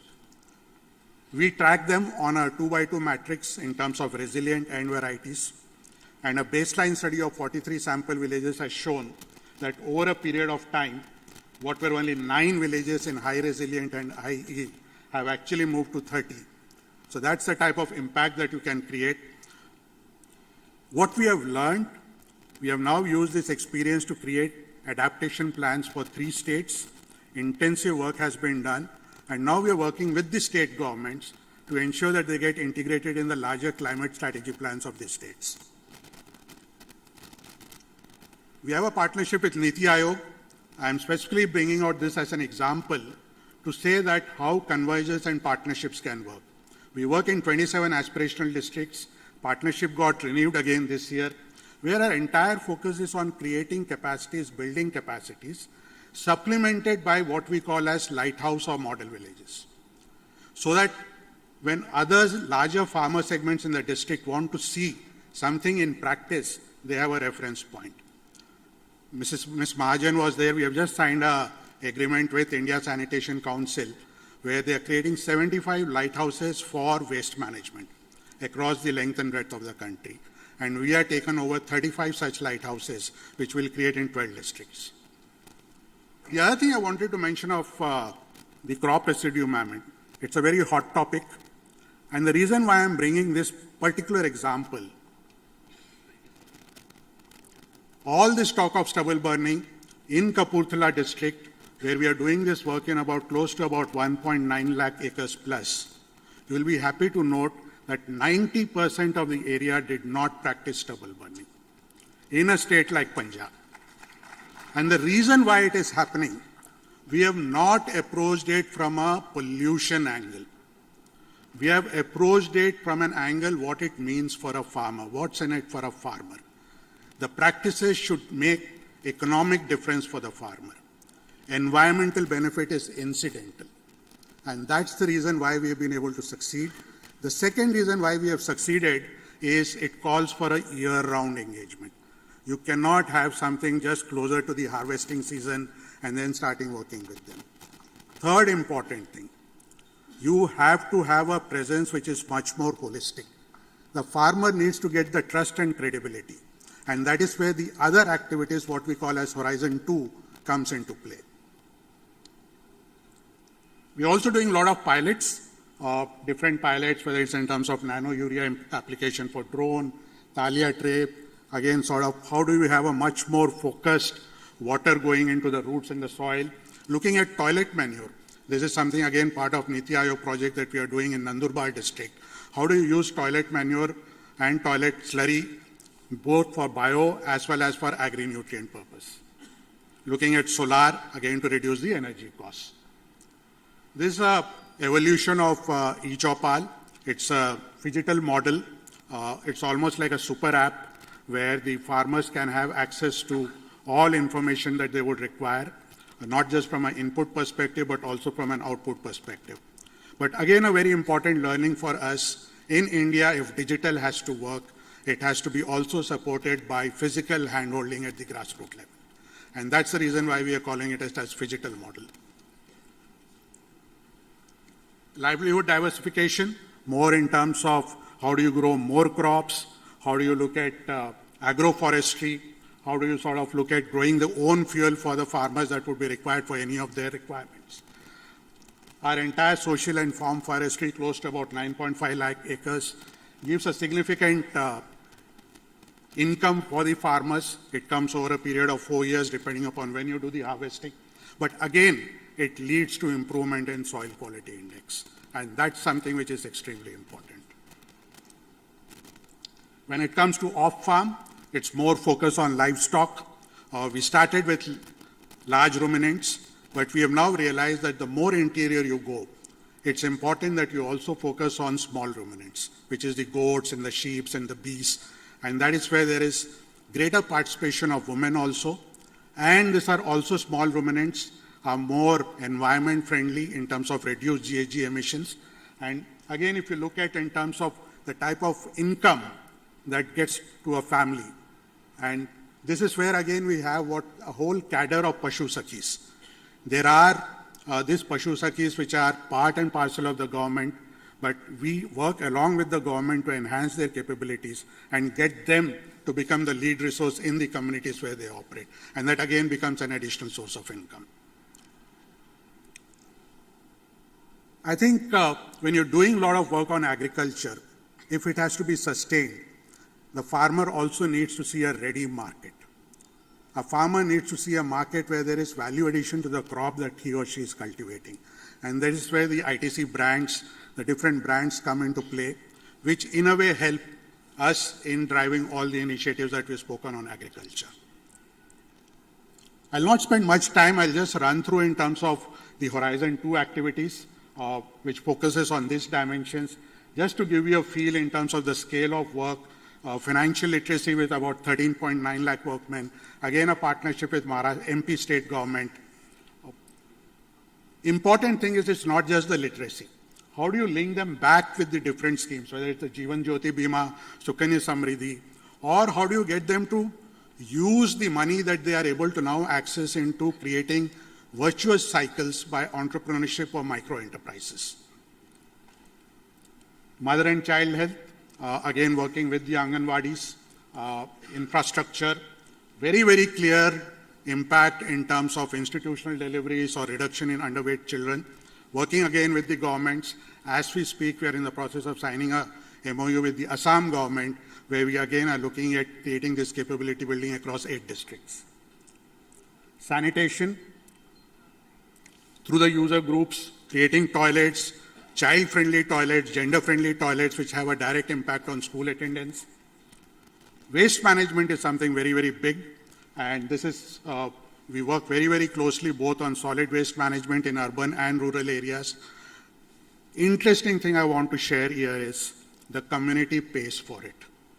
Very often we think that community is reluctant to pay, including the community in the rural areas.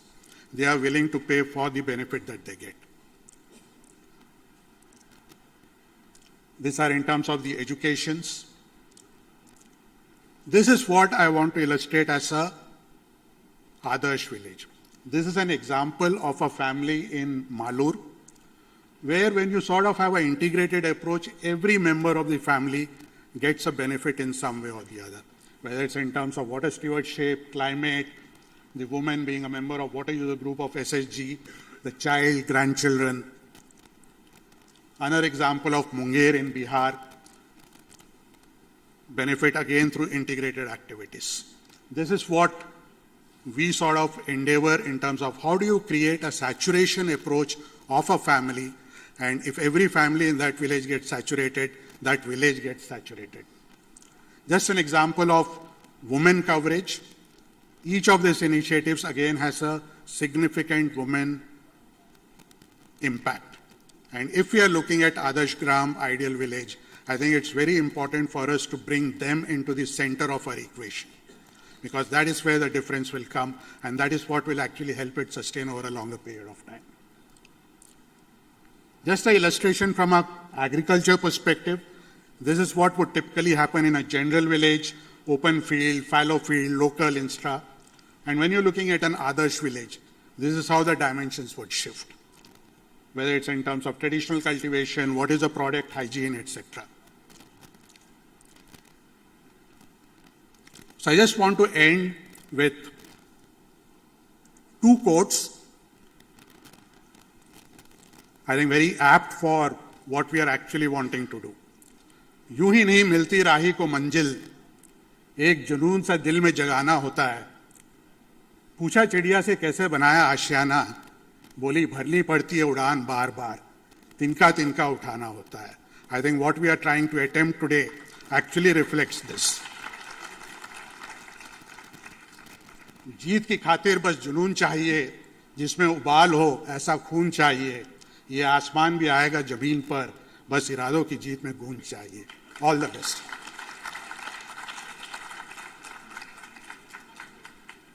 Thank you, sir, for this detailed and thought-provoking address. I would now like to request Dr. U.V. Babu, sir, the Head of Research and Development at Himalaya Wellness Company, to address the audience. Please, sir. Thank you very much. Good morning, everybody. It's my privilege and honor to talk about in the section of agriculture and the farming. This is the rare place, the most knowledgeable and old university, Banaras in the university. Since yesterday, I have been, charged up because I was going through the activities that have been done by Wheels Foundation, and some of those activities and educational programs, explained by Dr. Anand from the Stanford University, and a lot of IIT alumni has been involved in many of those activities.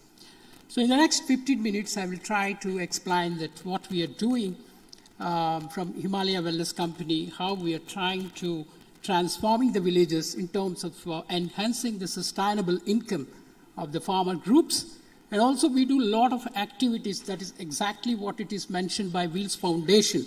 Like, for example, it is education and skill development. We do a lot of activities in terms of, supporting the rural children to the education. But also we have been doing interacting many students, engineering students, pharmacy students, and chemists across the country. And we wanted to pull a lot of skill development to them, and how this is going to be helpful when they go back to the rural and when they work in the special projects that are associated with rural programs. So we have been also associated with many IITs for technology-driven products. And also we have been working with some IITs how to introduce such kind of programs. One of such very important outcome that has come.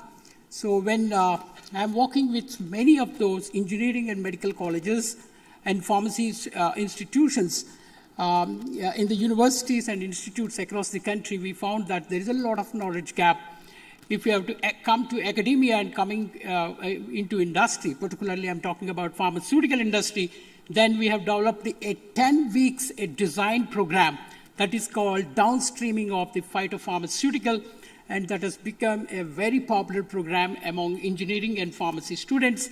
Now, many colleges in Bangalore and other colleges enroll this, and our scientists go and teach them and make the gap between the academia industry. When they come out from the academic institutions, they will be ready for the work in the industry.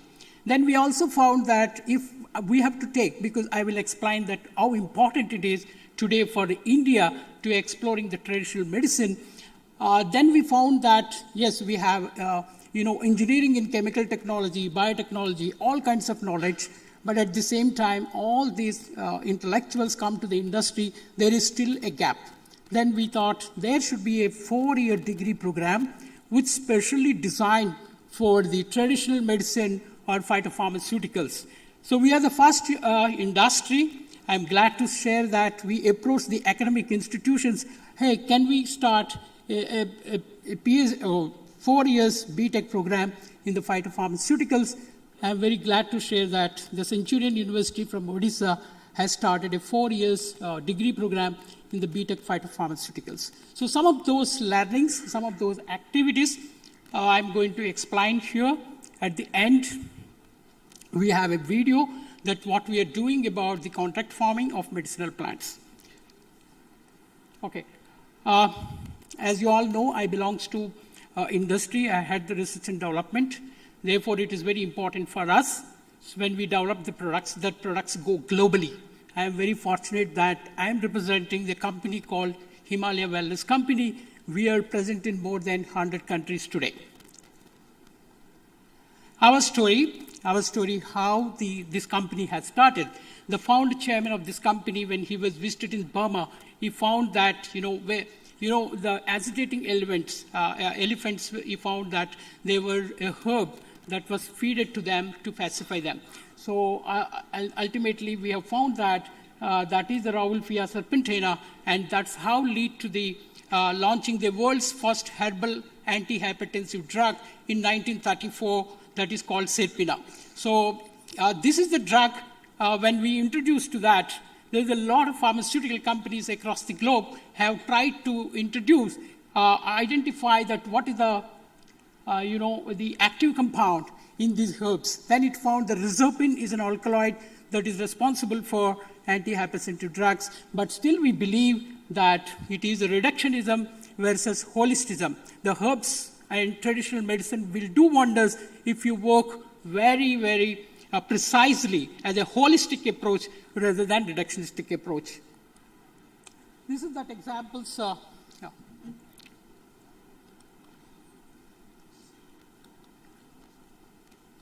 This is that example. This is that example. What I'm saying is the world's most antihypertensive drug, the first of its kind from the herbals. This is the brand that we grew from 1930 to today. So we slowly, from the Himalaya Herbal Healthcare to wellness to today. This is the one where in 2022 we are effectively changed into Himalaya Wellness Company. This is how this started, not getting into much into details, but I would like to tell one of the very important aspects of this, the product development.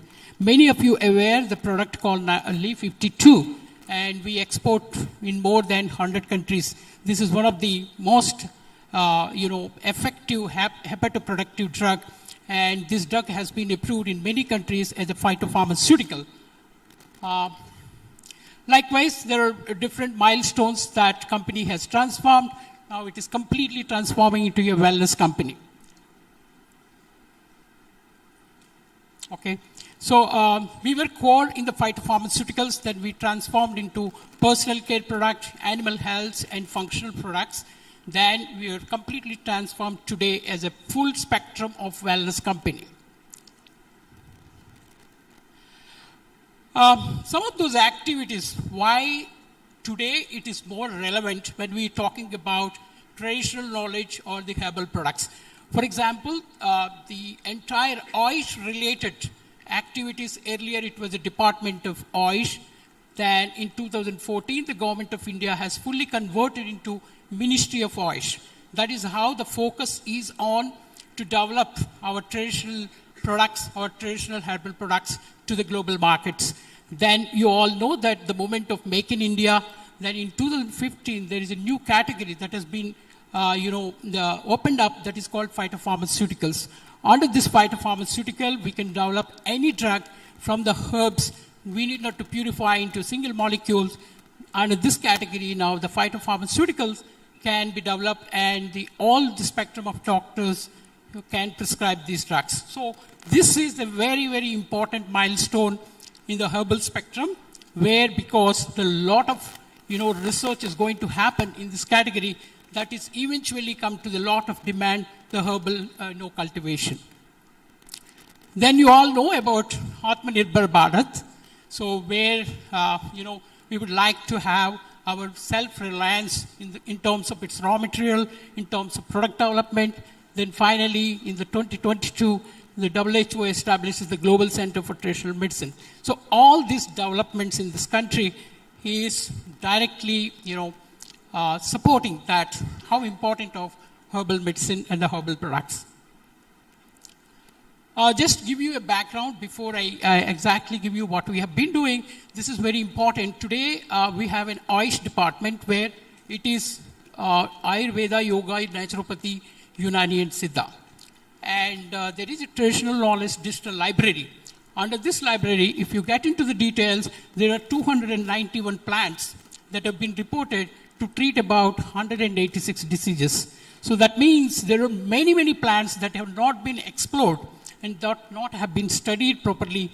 Then we have a huge, huge opportunity here when we work in this area.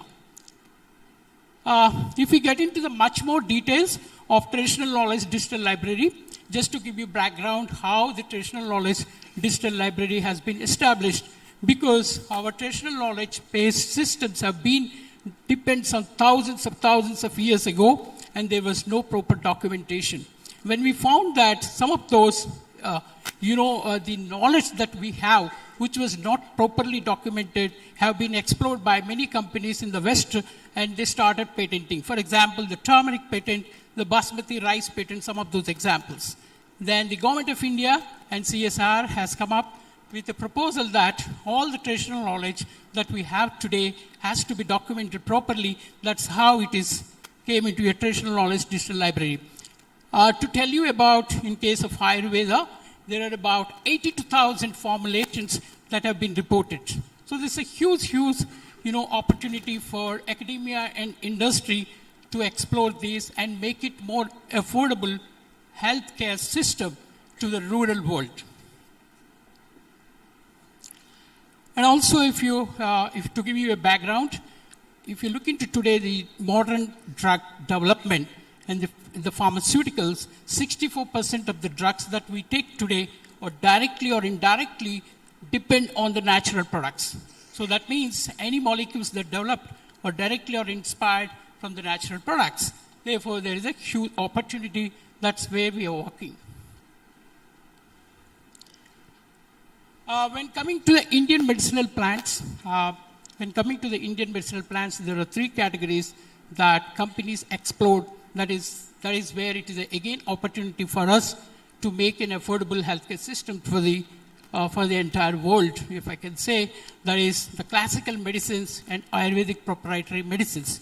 And the most important category which has come up is the phytopharmaceuticals and also the lot of nutrition what we have heard since yesterday. Many of those products falls under the category of food supplements under the regulations of FSSAI. What's the problem? If we have a lot of these opportunities, then what is the problem? What is the gap in between? If you look into this is very encouraging if you see that we have about 17,000 flora in this country, out of which there are about 6,000 plants that have been well established, well studied traditionally. But unfortunately, there is no data that, we can substantiate, its efficacy, its pharmacological action.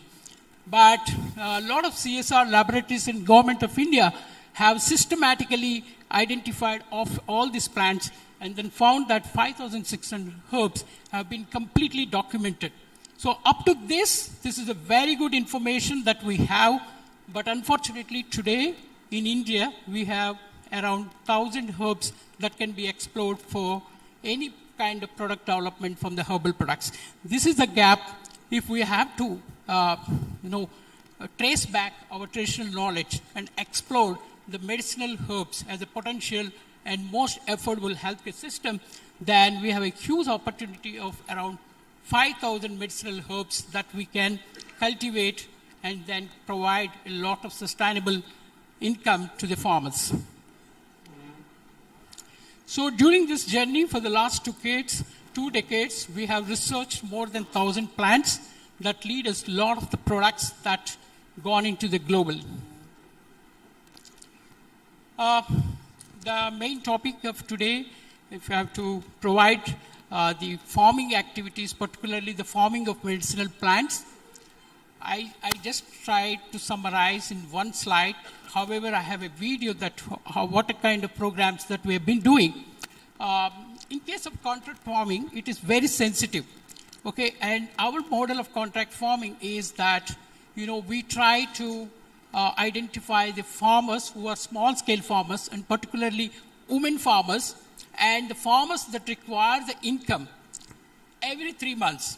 Okay, so therefore we go and interact with the these programs, and quickly we do interact with the different farmers, and we do a lot of studies like water testing, soil testing, and all. Finally, it has become a huge allied industry, that contract farming of medicinal herbs. This is the outcome of sustainable development. For example, one of the projects that we've been doing is involving the 18,000 women farmers, and we are trying to sustainably how their income is increasing, and then most importantly, the fair price giving to the farmers and eliminating all the middlemen into this. So therefore, we can provide the benefits to the farmers like 100% buyback guarantee, removal of middleman, assurance of employment. So there are a lot of activities that we have been doing in terms of cultivation of medicinal plants. These are some of those pictures that how the farmers play a significant role in developing of these activities. This is one of the farming in Madhya Pradesh where we do cultivation of ashwagandha, and these are different farms across the country where we do the alfalfa and tulasi in the Maharashtra. So these are the pictures. So quickly, what is our activities which we do is the CSR and sustainable initiatives. We do the three activities particularly: the care for life, out of which care for earth, and care for community, and care for health and nutrition. To the context of farming today, I'll just give a summary of what we do in the care for community and care for health, which is nothing but the environment and biodiversity. Care for community, we have a mission called Kisan Mitra, where we do a lot of activities, interact with the farmers. However, I have a video at the last, so which we can see.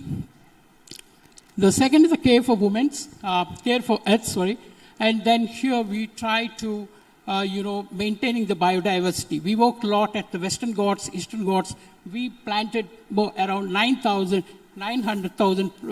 tree species. It is not only just planting the tree species. These tree species are from around 57 species, and actually these trees will provide a sustainable income to the rural population. So we have selected in such a way that trees also will generate a lot of income. Then we have how we work with those farmers, how we create eco villages into this.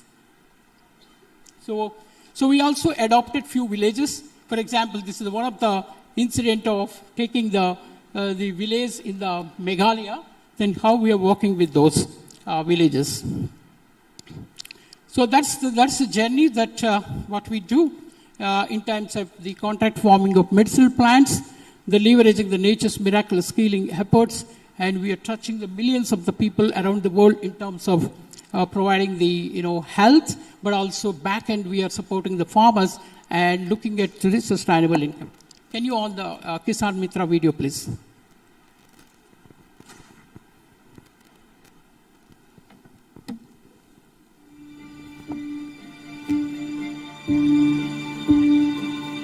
Caring for the community is one of Himalaya's core business philosophies.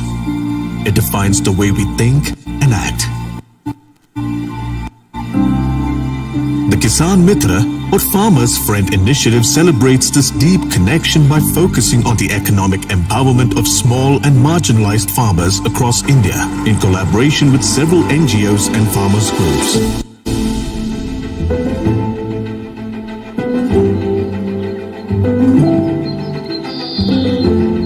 आमची जी परिस्थिती होती तर आम्ही कोरडवाहू क्षेत्र असल्यामुळे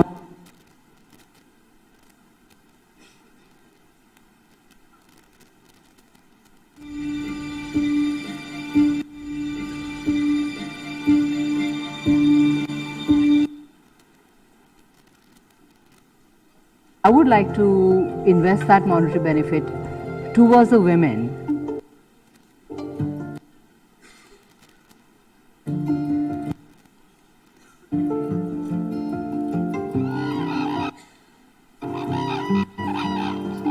Put the next video if it is not working, because here the small screen is working.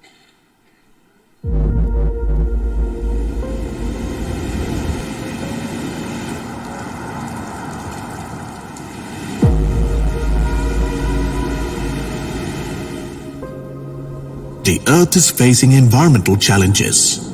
At Himalaya Wellness Company, we believe that products that are good for customers should be good for the Earth too. We have made conscious efforts to conserve biodiversity and safeguard the environment through tree planting and building self-sustaining eco-villages. Our tree planting drives began in the year 2012. And over the years, we have planted over 800,000 trees of 89 species across India in association with several NGOs and local communities. यांनी जी company आपली ACDC जी आणि हिमालय संस्थेमार्फत कंपनीमार्फत जे वृक्षारोपणचा कार्यक्रम केला तो एक अतुलनीय असा होता. त्यामध्ये पर्यावरणाचा समतोल साधला गेला. सगळ्यांच्या बरोबर समन्वयानं आपल्या कला वाणिज्य विज्ञान महाविद्यालय लांजाच्या राष्ट्रीय सेवा योजना विभागाच्या 200 विद्यार्थ्यांमधनं म्हणजे प्रत्येक वर्षी असलेल्या 200 विद्यार्थ्यांमधनं आपण काम करतो आहोत. त्याचबरोबर महत्त्वाची गोष्ट मला सांगायची आहे की हिमालय वेलनेस कंपनीचा हा जो सोशल अप्रोच आहे, पर्यावरणाकडे बघण्याचा असलेला हा जो दृष्टिकोन आहे, तो दृष्टिकोन आम्हाला खूप फायद्यात पडला. In association with Himalaya wellness we have initiated a wonderful conservation initiatives in Ratnagiri, especially in the Western Ghats of Maharashtra state. Since 2012, Himalaya Wellness has supported a lot. Without their help, we could not reach up to the optimum level of tree plantation. त्यावेळेला माझी मुलं लहान होती आणि हे यांना सुद्धा काय नोकरी धंदा नव्हता.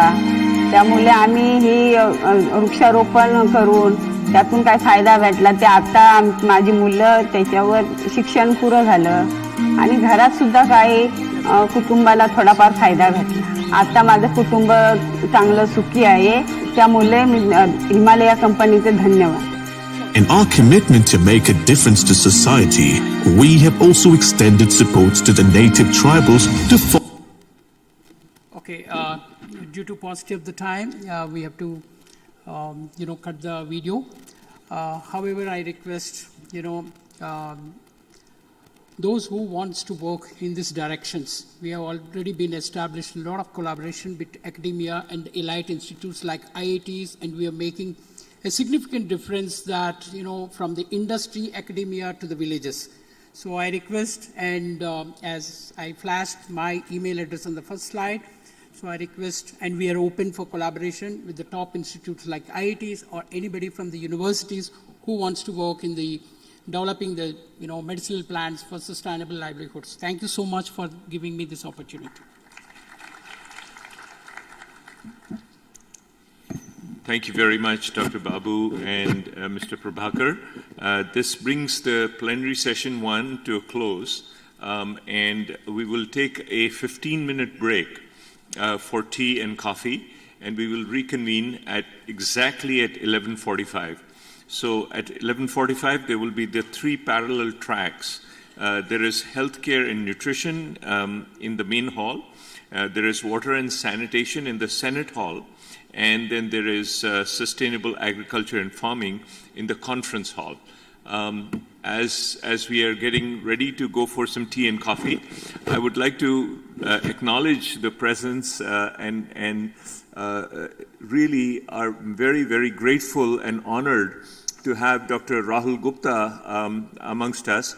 He is the director for the I might not get this right, but it's the Office of the National Drug Control Policy at the White House, and he was confirmed in October last year, and he took the oath of office in November last year. So he's the senior most ranking person of Indian origin in the Biden White House. And he's accompanied by his wife, Dr. Seema Gupta. She's a practicing physician and extremely well qualified and well known in all of in West Virginia and their practice. So I would like to acknowledge their presence and thank you coming all the way from the U.S. to join this conference. He will be our keynote speaker for the healthcare track, which will be in this hall. Thank you very much.